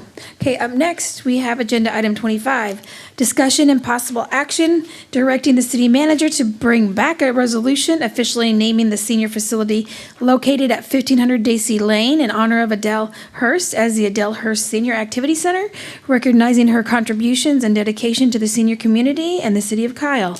Item presenters are myself, Courtney Goza, and Melissa Medina. And we are going to start off with Councilmember Goza. I'm so proud to present this. So, Adele Hurst was a dedicated community advocate who recognized the need for a place where seniors could gather, participate in activities, and remain connected to the community. Through her leadership and commitment, Kyle Area Senior Zone was established as a nonprofit organization to support senior programming and provide opportunities for engagement, wellness, and community involvement. In 2006, Adele Hurst and community members worked to preserve Kyle's historic former City Hall building and repurpose the facility as a senior activity center. The building, later known as the Krug Activity Center, became the home of Kyle Area Senior Zone and provided a gathering place for seniors in the community for many years. The Krug Activity Center became a symbol of community partnership and the importance of preserving Kyle's history while creating opportunities for residents. Through CAS, seniors were provided access to programs, activities, educational opportunities, social events, health and wellness resources, and other services that strengthened the community. I also want to add that Ms. Hurst was responsible for Meals on Wheels and other contributions to our community, and Ms. Conley was supposed to be here tonight to speak on that, but she had a family emergency. So I just want to fill in and say that this woman was so much more to our community and was an essential part for a long time. And with that, I will pass it to you. All right, agreed. So I'm going to give you a little history of Adele and the Senior Center. So the city of Kyle has previously recognized Adele Hurst. Before I go on, is it Adele or Adele? Adele. Adele. I heard you say that last time and I wanted to get it right. So it's Adele. Okay. Thank you for that. The city of Kyle has previously recognized Adele Hurst for her contributions and dedication to the community. In 2012, City Council recognized Adele Hurst's service and commitment to Kyle's senior community by declaring a day in her honor. Additionally, the main ballroom in the Krug Activity Center was named the Adele Hurst Room in recognition of her leadership and lasting impact. Adele Hurst's efforts helped create a foundation for senior services in Kyle and demonstrated the impact that an individual can have when they dedicate their time and energy to improving their community. As Kyle continued to experience significant growth, CAS, Kyle Area Senior Zones program and participation increased, creating the need for a larger and more accessible facility. In 2021, City Council began taking steps towards developing a new senior/community facility. Council discussed the need for additional space to support senior programming and approved funding towards design development documents for a future senior center. The project was envisioned as a partnership between the City of Kyle, Hayes County, and Kyle Area Senior Zone. On December 16th, 2021, City Council approved an agreement for owners' representative services related to the Kyle Senior and Community Center project to assist with project coordination, planning, and development. On January 4th, 2022, City Council authorized the city manager to negotiate an agreement for architectural and design services associated with the future Senior Activity and Community Center facility. These actions represented council's intent to continue exploring options for a facility that would better serve Kyle's growing senior population. While City Council took multiple steps to advance the concept of a new senior facility, to include allocating funding, approving professional services, and directing continued planning, final construction authorization for a facility never came to fruition. The actions taken by council represented meaningful steps toward developing a facility to serve seniors and the broader community. However, the originally envisioned project was not completed as initially planned. The city continued evaluating options to provide additional space for senior and community programming, which ultimately led to the development of the Senior Facilities Center located at 1500 Daisy Lane. Naming the facility the Adele Hurst Senior Activity Center recognizes the individual whose vision and dedication helped create senior programming activities in Kyle and honor the history of partnership between the city, Kyle Area Senior Zone, and the community. The proposed naming would preserve the connection between the facility and the residents that it serves while recognizing Adele Hurst's lasting contribution to the city of Kyle. Adele Hurst's legacy represents the value of community involvement, volunteer service, and the belief that a stronger community is built when residents come together to create opportunities for one another. The City of Kyle has a long history of partnering with CAS to support programs, services, and activities that enhance the quality of life for Kyle's senior community. This partnership began through the leadership and vision of Adele Hurst, whose dedication helped establish a lasting resource for seniors in Kyle. This item is to allow discussions to consider the name Adele Hurst Senior Activity Center in recognition of her contributions, leadership, and commitment to the senior community and the city of Kyle. And with that, we open it up to any questions or discussion. Okay, any conversations? I think naming it after Adele Hurst is absolutely the right thing to do. We should all strive to be more like Adele Hurst. I always try to do more in the community than what we do from this dais. And I think that holding ourselves to that standard is difficult, but something that we should hold ourselves to. I might get a smidge of hate mail for this, and I am mildly concerned about the word senior in there, only because this is a community center for the entire community, and I don't want to discourage any youth organizations from wanting to utilize the facility just because they feel like they're not included in that. And again, I say I'm mildly concerned in that. But again, I've said from this dais, there's some hills I'm willing to die on. That's not one of them. I just wanted to voice that I want everyone in the community to feel like this is their facility too, that it is not exclusively Kyle Area Senior Zone's building. While they are the first and foremost main, user of this building, there is space and room and time for other organizations to utilize it as well. Councilmember Harris. That could be easily resolved by calling it the Adele Hurst Senior and Community Center. I think the concern was having people randomly stop by thinking there was going to be everyday rec stuff to do. And so if they did stop by and there was like something going on, it's a community center in the sense that you can rent it out and they might hold events there. My only concern would be, again, people dropping in and just thinking it's a rec center. So, but I think what we could say is, hey, this event is going to be at the Adele Hurst Senior Center. So it'd be saying like, hey, this event is going to be at the Krug Center. It's a name, and again, hey, if they drop in, just put them to work volunteering and help out. They'll learn what's going on that day.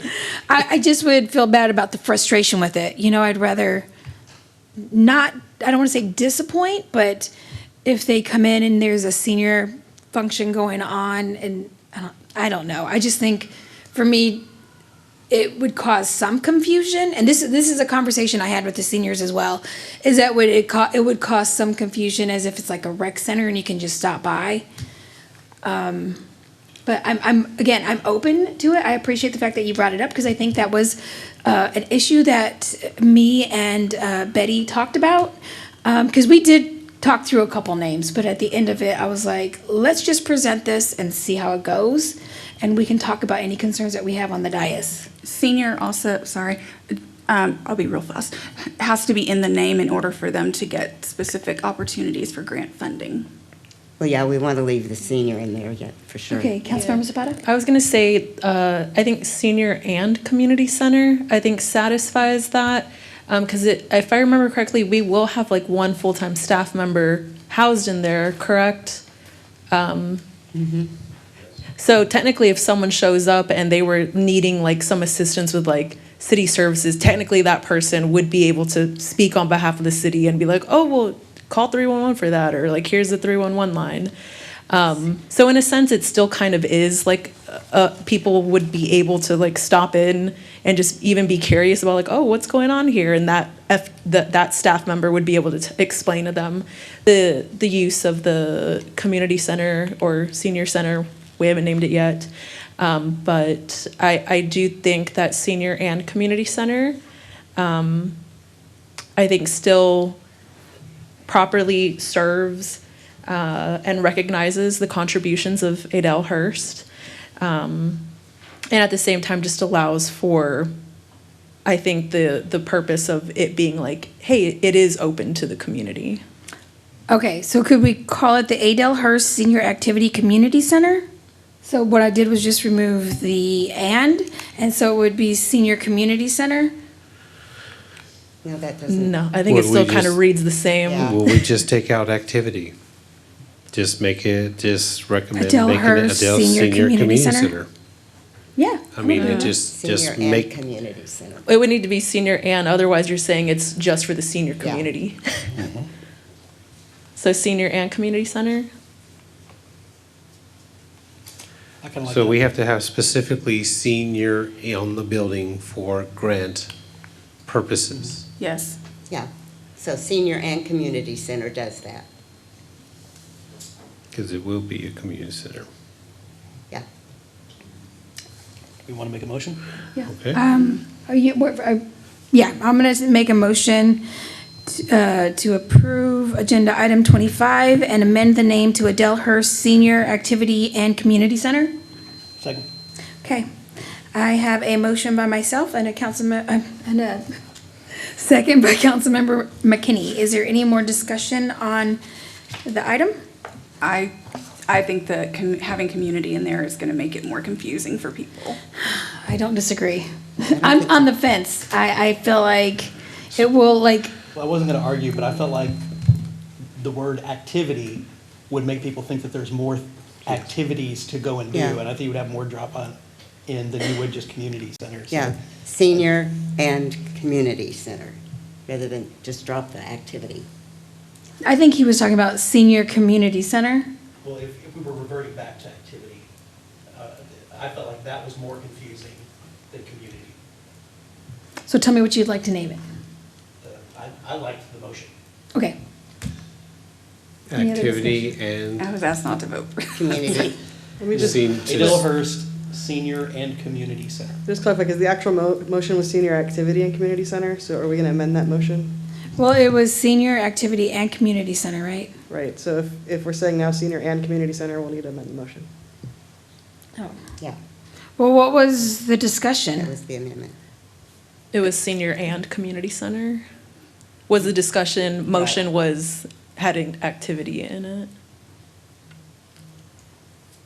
And my apologies, I didn't catch the activity in the motion. I think it should just be Adele Hurst Senior Center.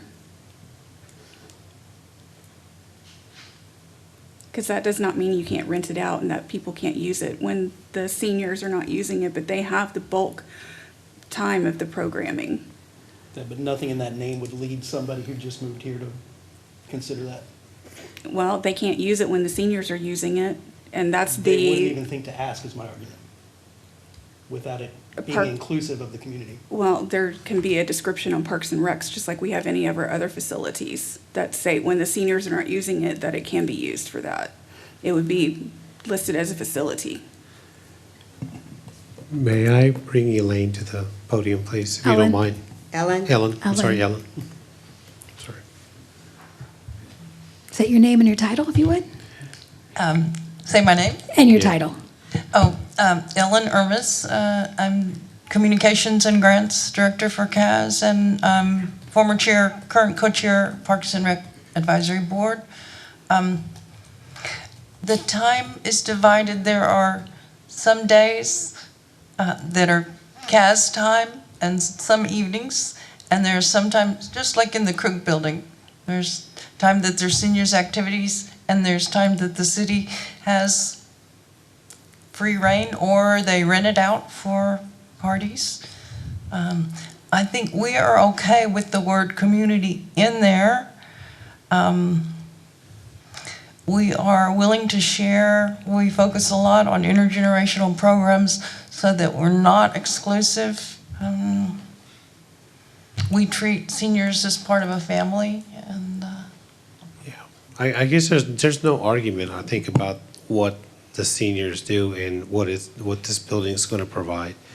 I think it's just the formality of the name itself for when people want to use it and what the official name of this building is going to be. I mean, right now it's 1500 Daisy.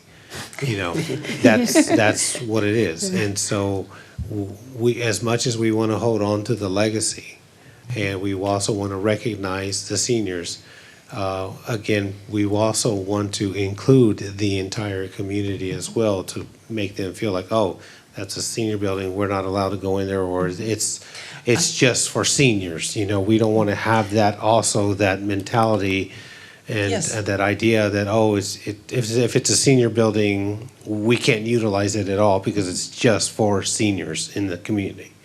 So it's just, Yes. we're trying to gauge the appropriate naming of this facility and keep I think each we one of would those be things. happy with Adele Hurst Senior and Community Center. So take out activity? Okay, I like to, Thank you. can I just? Thank you, ma'am.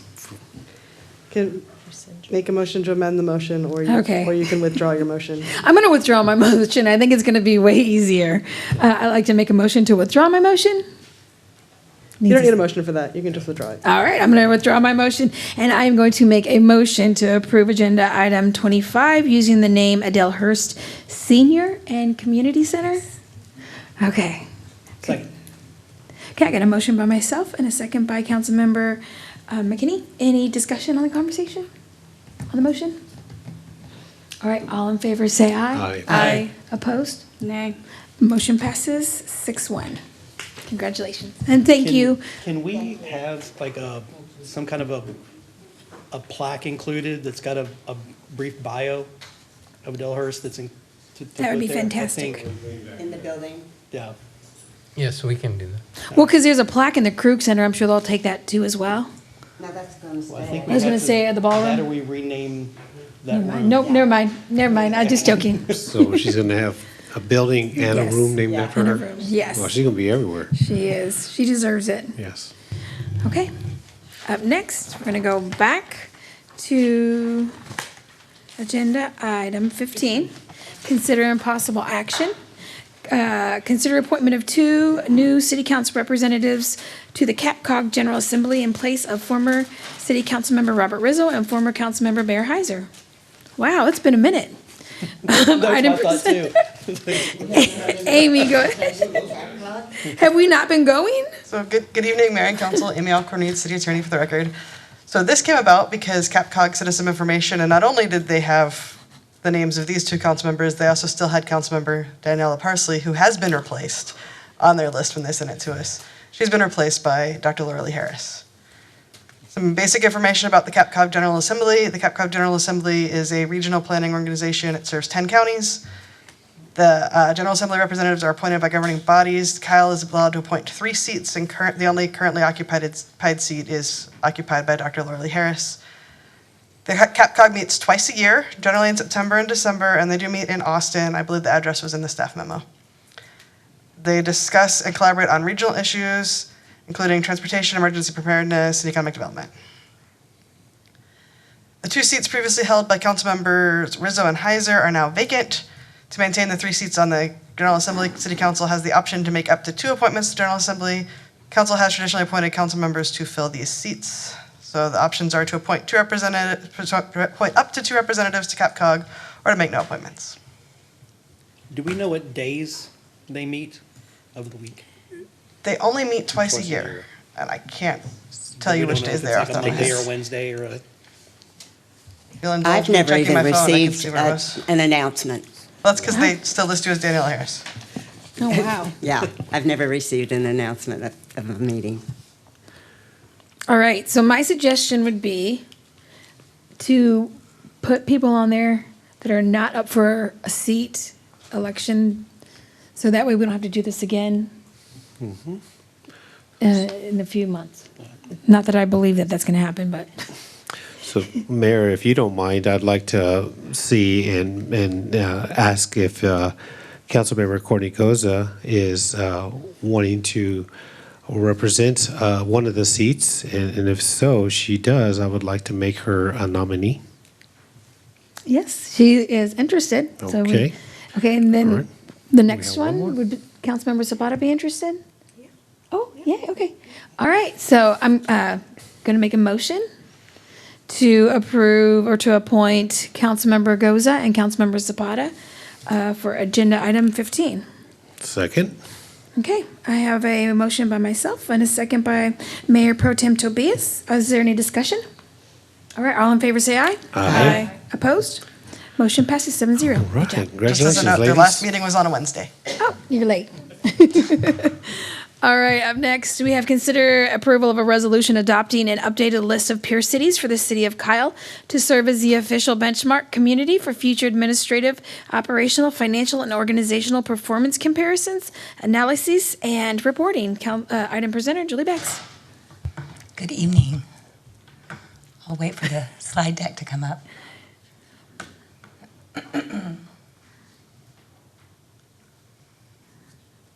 All right. All right. There we go. Wake up. Thank you. My name is Julie Beggs. I'm here with Allison Kelly and Victoria Vargas to share with you the information about Pure Cities. You'll recall this content we talked about last week, but for the record, I'd like to go ahead and go through that quickly and answer any questions and confirm our understanding of council direction from last Thursday's meeting. Currently, we have 10 cities that are identified as Pure Cities. We see that those were appointed in June of 2024. And in June of this year, the council directed us to go back and look at Pure Cities to find out what would be appropriate.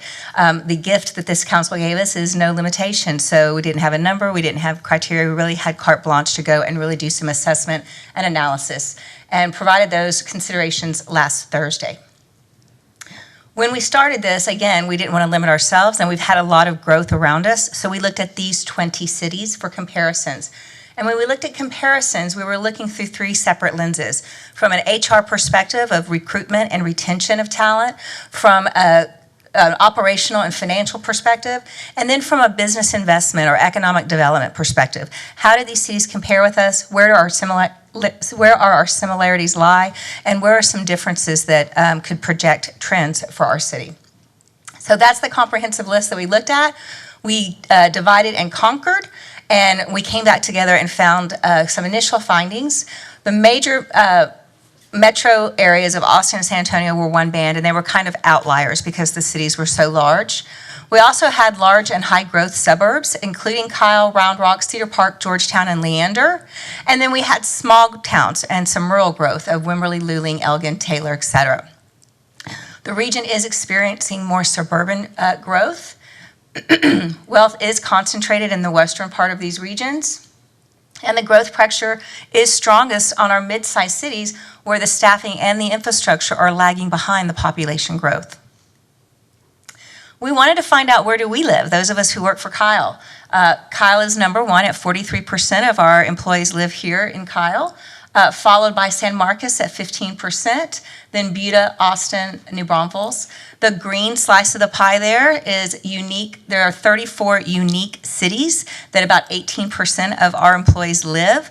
That doesn't mean only one employee is in one of those cities. We have a handful in Seguin, Lockhart, San Antonio, Buda. I'm sorry, I've already said Buda.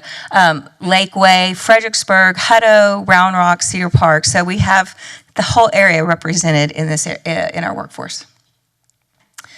We did decide, talking internally, that 10 cities may be too many for what we want to compare, and then worked with TML, the Texas Municipal League, to find out how what do they use when they're comparing Kyle, and when we're looking at our metrics and performance, things like workers' comp, liability. They compare us to about 4 other cities. So we hovered around 4 to 6 to look at and see if that would be a good recommendation as we started doing further analysis. And again, these are the 3 areas we looked: recruitment, jobs, compensation. Are we competitive with our work? Are we retaining the talent? Are we losing? Are other cities poaching our talent? We also looked at organizational, financial analysis. How are we doing operationally compared with some of these cities? And then finally, business attraction and investment. Are we losing businesses to other cities, and why? Or are we gaining investment in our community, and why? So we separated again, and we looked at, I took on the lens of employee impact. So how did we look as far as compensation, our benefits, our job descriptions, the work that we do, the complexity, the culture that we have, staffing ratios, and coming back looking at that, recommend Georgetown, Leander, New Braunfels, Pflugerville, and San Marcos as peer cities for Kyle as we benchmark those KPIs in the HR world.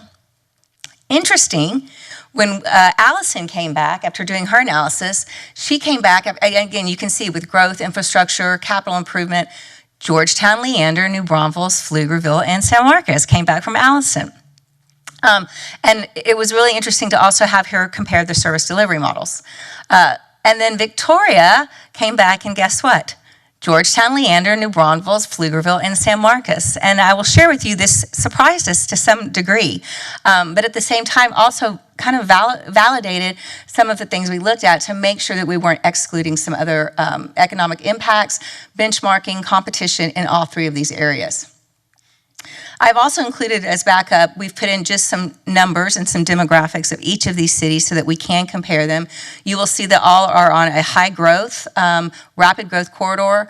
Our approved FTEs, that's a full-time equivalent, that's an employee, they vary through cities. And household incomes will be within range, but we might have some slightly higher and some slightly lower. Probably the outlier there is going to be San Marcos because they've got such a high concentration of college students, and so that it skews their median family income slightly. But workforce numbers seem to be about the same. These communities are all listed as very desirable for families and for raising families and putting roots down in their community. And for the public information that we could gain on what they're posting right now on their budgets, you will see that also included for each of these cities.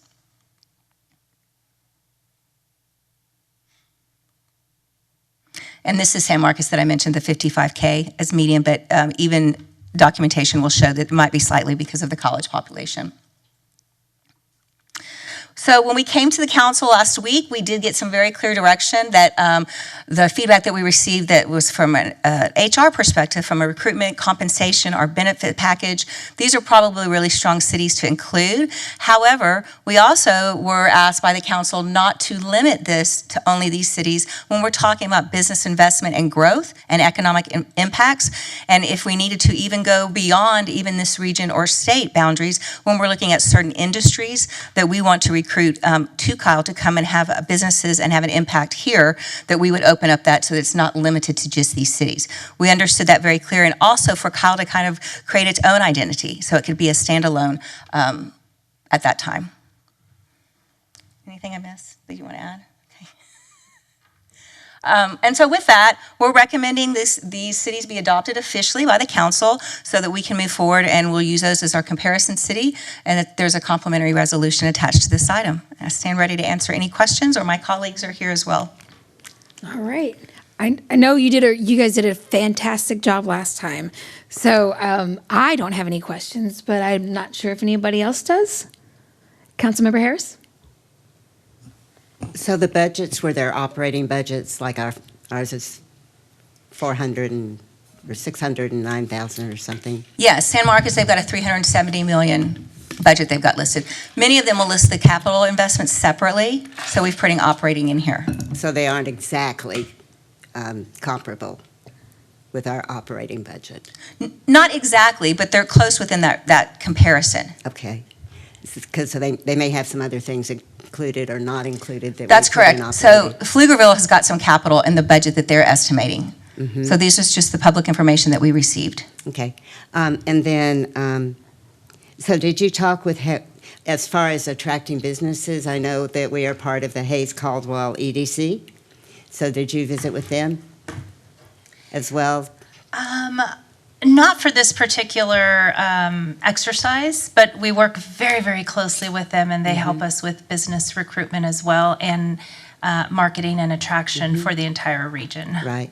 Yes. Yeah, because when we're talking about attracting businesses, it's not necessarily these cities, but Hayes Caldwell would certainly know which ones are our competition here. Right. And I think what they also do, and what Opportunity Austin does, is they look at regions even outside of Texas that are ideal to recruit from, such as the Southern California, Chicago, the New York, New Jersey area.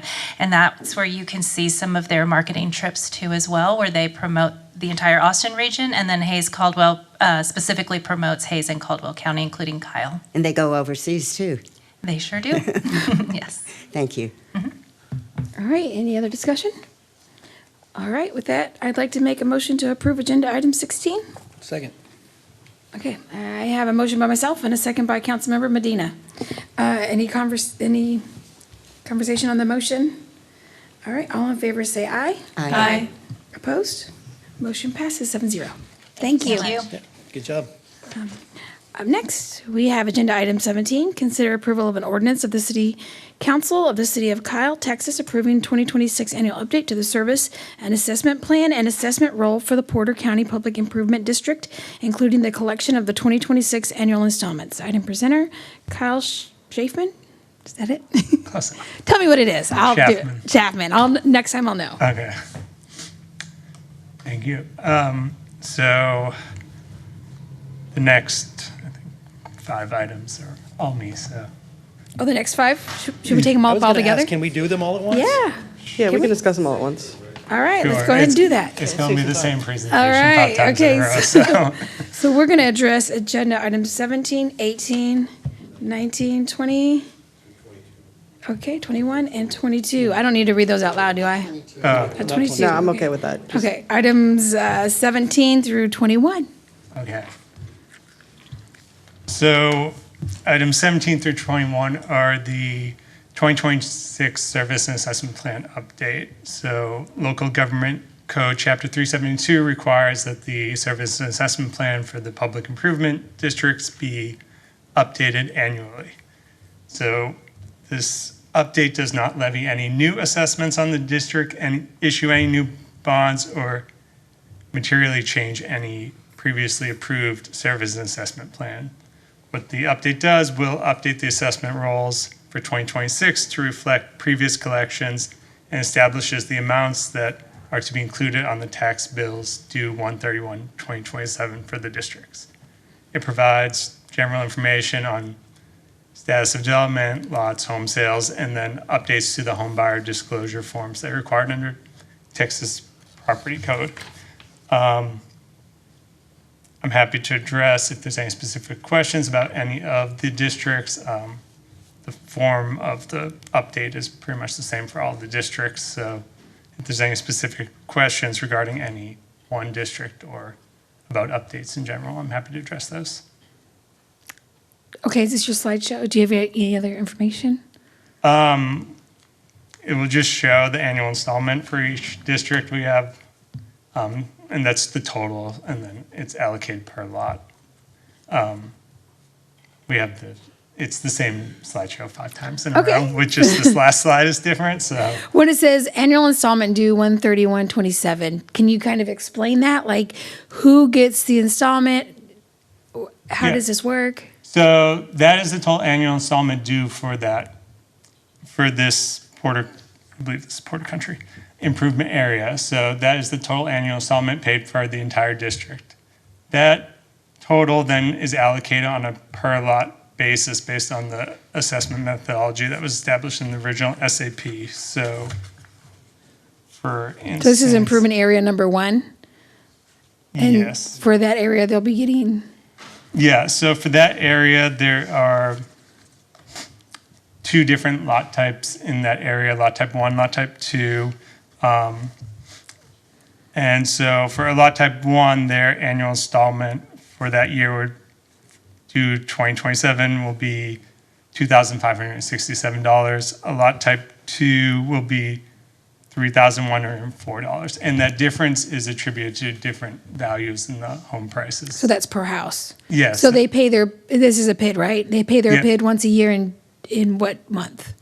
It will be due January 31st, 2027. It will be billed by Hayes County as part of their property tax bill. Okay.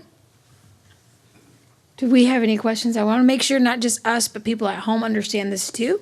I mean, really, it's just for the home buyers. They should, sometimes people don't understand what a PID is and even what they're buying into. So any kind of breakdown that makes it easier for them would be appreciated. Yeah, and this is this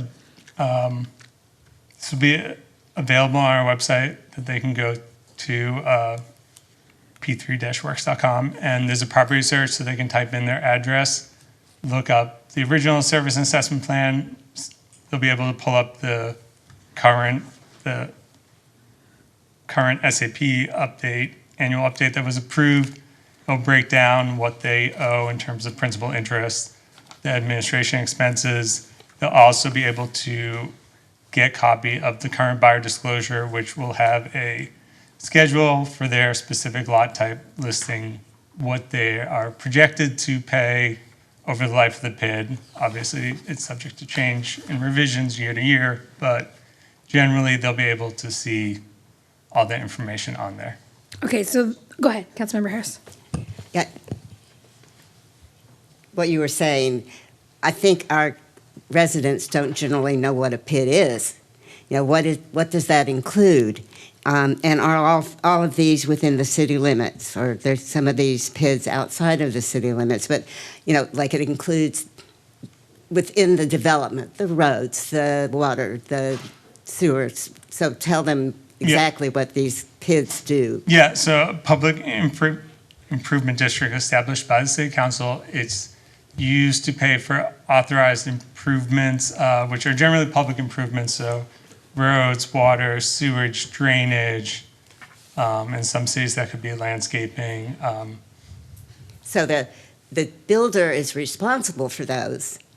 Yes, so the builder will construct those, and then there are 2 different types by all of Kyle's, I believe, are reimbursement PIDs. So the builder will construct and puts in that money up front, and then they are reimbursed through the PIDs by assessments that are paid by the people that buy homes in the PID. So it's not an obligation of the City of Kyle taxpayers to pay for the PID or reimburse the cost for these improvements. Okay, so I would like to go through each slide because these are different PIDs. So the first one that we're seeing is the Porter Country Public Improvement District. Yes. And can you kind of tell me where that's at? I know the Porter Country sounds familiar. Is that on the east? Yes, northeast. Far Okay. northeast, close to Buda, Niederwald. Okay, so this one is for the Porter Country. And then can we go to the next one? Oh, we're done. It's the next presentation. Oh, is the next one? Okay. Yeah. All right, well, the next one is for Kyle 57. And do we know where that's located at? That's Sage Hollow. Sage Hollow? Yeah, 150 and it's west on 150. Yeah. Can you explain to us annual collection cost and what that means? That's the cost for administrating the district, so that includes the fee for our firm to administer the district, which includes, in addition to preparing annual updates, we also do the customer service for the district. So if a buyer wants to prepay their assessments or has questions regarding it, they'll call our firm. We have an admin line that they can call into and ask any questions. And The same house will pay different PIDs every year. Is that correct? So if I own a house there, 1 year, I might owe 3,000, but the next year, can you ever pay that off? so you can prepay your assessment at any time. So if they want to prepay the outstanding assessment amount, they can do that. And then obviously, once you prepay in full, you don't pay an annual installment. There'll be a lien release filed with the county, and you're still in the PID, but you have no You have no financial outstanding, obligation at that point. But does You're- that change year to year? That's what I was wondering. For the homeowner? So they just pay one PID amount? Like, so if they're the first house built and there's only like 20 houses built that year, they're going to have a bigger PID, no? No. Okay. No, so it does not, your assessment does not increase. So when they levy the assessment, it's based on a total number of homes that will be developed in the district. So if they, let's say, are building 100 or plan to build 100, and we're going to build 20 year one. So you take the total, divide by the 100 lots. Whoever owns, let's say if it's the home builder owns the 80 lots that aren't developed yet, they'll pay the portion of the installment that year that would be attributed to those 80 homes until they're developed and a homeowner buys those homes. So what does an average homeowner pay in this one, in Kyle 57? Would they just pay a one-time fee of like $5,000? Or like, how does that look? So over a 30-year period for Kyle 57, not sure. This one, I think, was a shorter period PID bond. So PID bonds are generally 30 years. So they'll owe, generally it varies. On this one, I believe it's the outstanding assessments between, I think, $36,000 or $30,000 and $43,000. That's over a time period of 30 years, and then they'll pay that in 30 yearly installments, which are roughly about $3,000. So we're just seeing the annual installment for everything for the whole year on Yeah. our slide right now. But you have you have the slides that show the breakdown for the houses, different size houses and. Oh, I'm reading from the document. I was thinking you had it on the slides, but. The SAP is attached to each item, and so it'll be in there. Okay. Okay, so for the Kyle 57, it's going to be $724,000. And then for the Plum Creek North Improvement District, can we see what that's going to be? Because essentially, is this money borrowed by bonds by the city? No. No. So the city does issue the PID bonds, but it's backed by the assessments on the property. There's no obligation of the city to repay any PID bonds or contribute any funds to the PID. Okay. Can we see what that one is? Yeah. So Cal 57 has 3 different improvement areas. Okay. And for the record, I want to say Plum Creek North has an amazing roundabout. Plum Creek, sorry. It has really great roundabouts over there. I do appreciate the work that was put into that. They're nice and big and they're beautiful. And I highly recommend if people are going to build roundabouts that they build it at the same time as the development, just like that. All right. And so I think we have, 2 more? That was Plum Creek North. Yeah. Then we can Limestone. That's going to be over on the east side.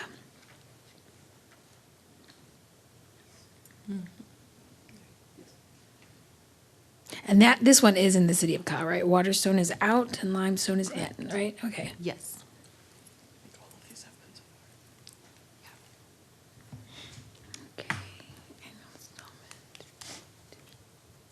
Okay, and then, does anybody have questions? No, I'm just gonna move on to the last slide. I just wanna get a good idea of what these amounts are. And the last one is Southwest Kyle Public Improvement District. Where's that at? That's Paramount, Paramount. near Roland and Opal. Okay. On the west side. I didn't realize that was a bid.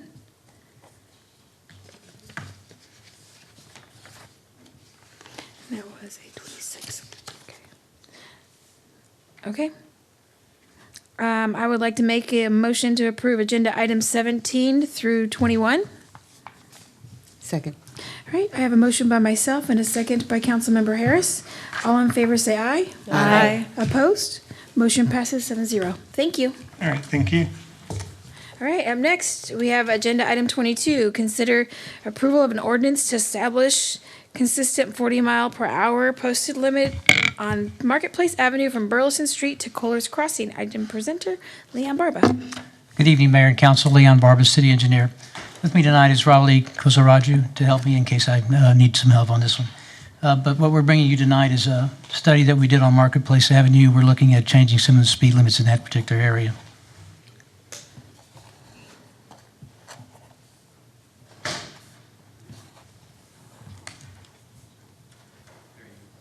It's been a while since I've done this. I know, you're doing great.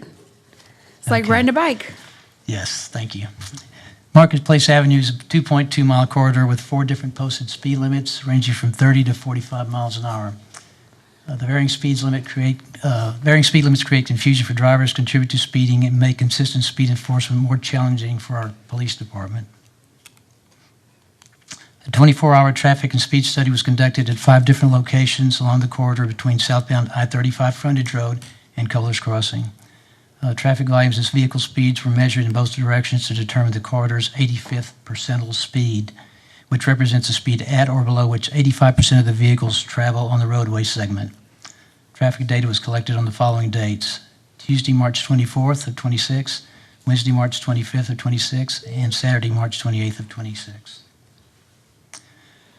The measured 85th percentile speeds between I-35 southbound Frontage Road and Burleson Street and between Physicians Way and FM 1626 are generally consistent with the posted speed limits.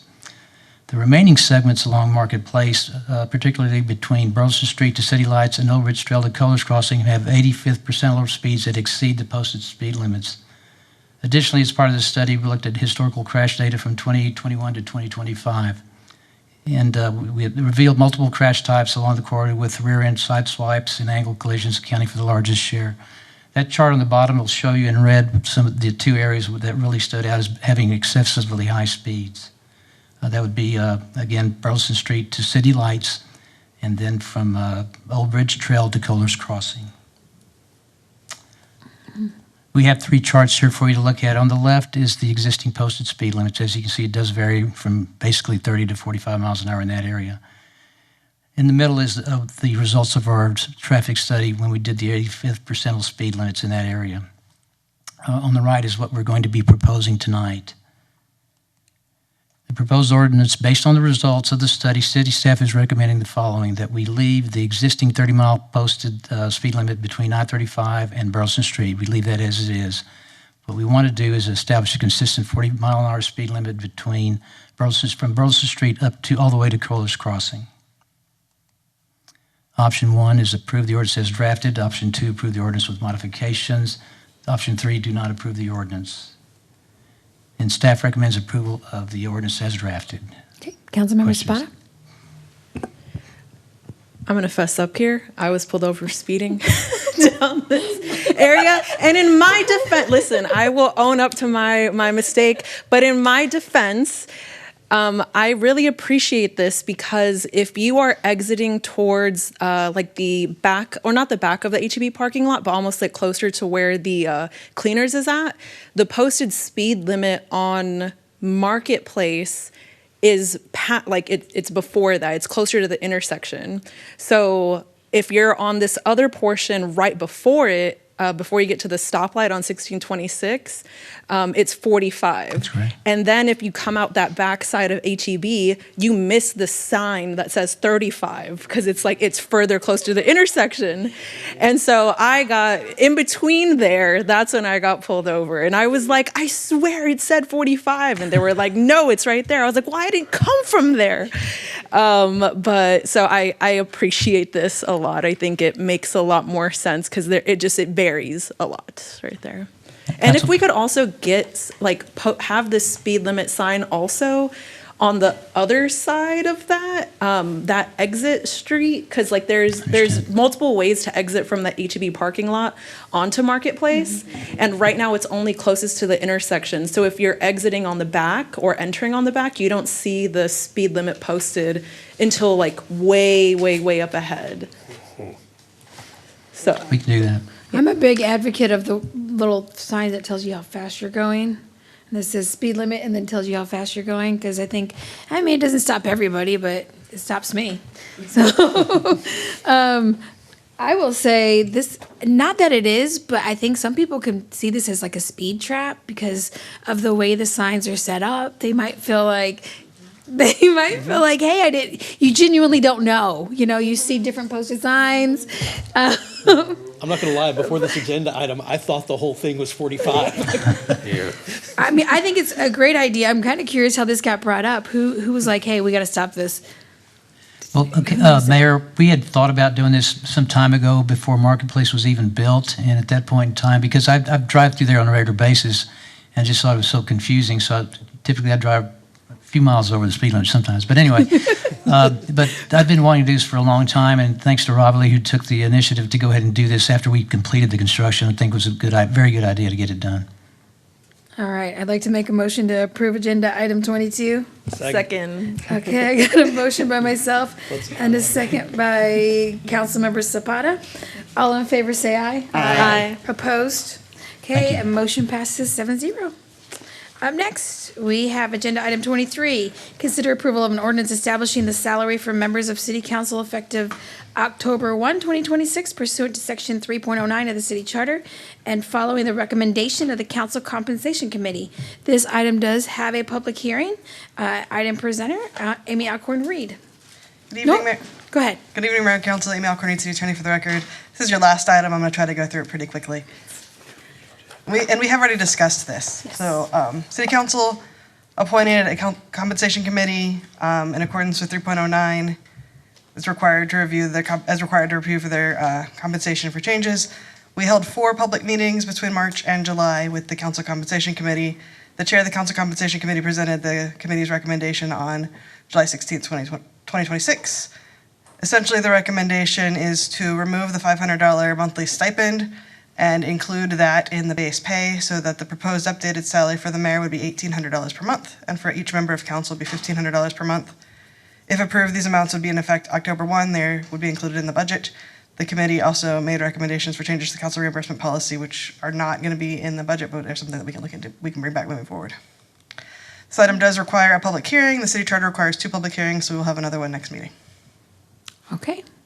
I want to state, I have followed city pay probably since like 2019. And I want to say that I'm very proud of this council for taking into consideration the committee's recommendations.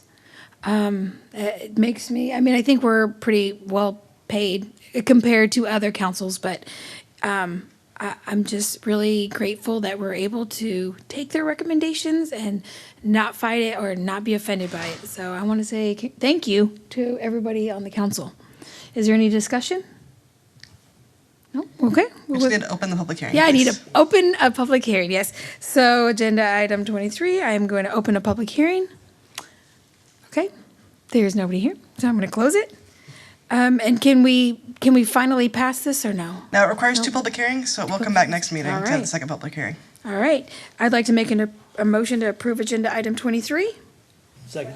Okay, I got a second by Councilmember McKinney. All in favor, say aye. Aye. Opposed? Motion passes 7-0. We are adjourned. Good job.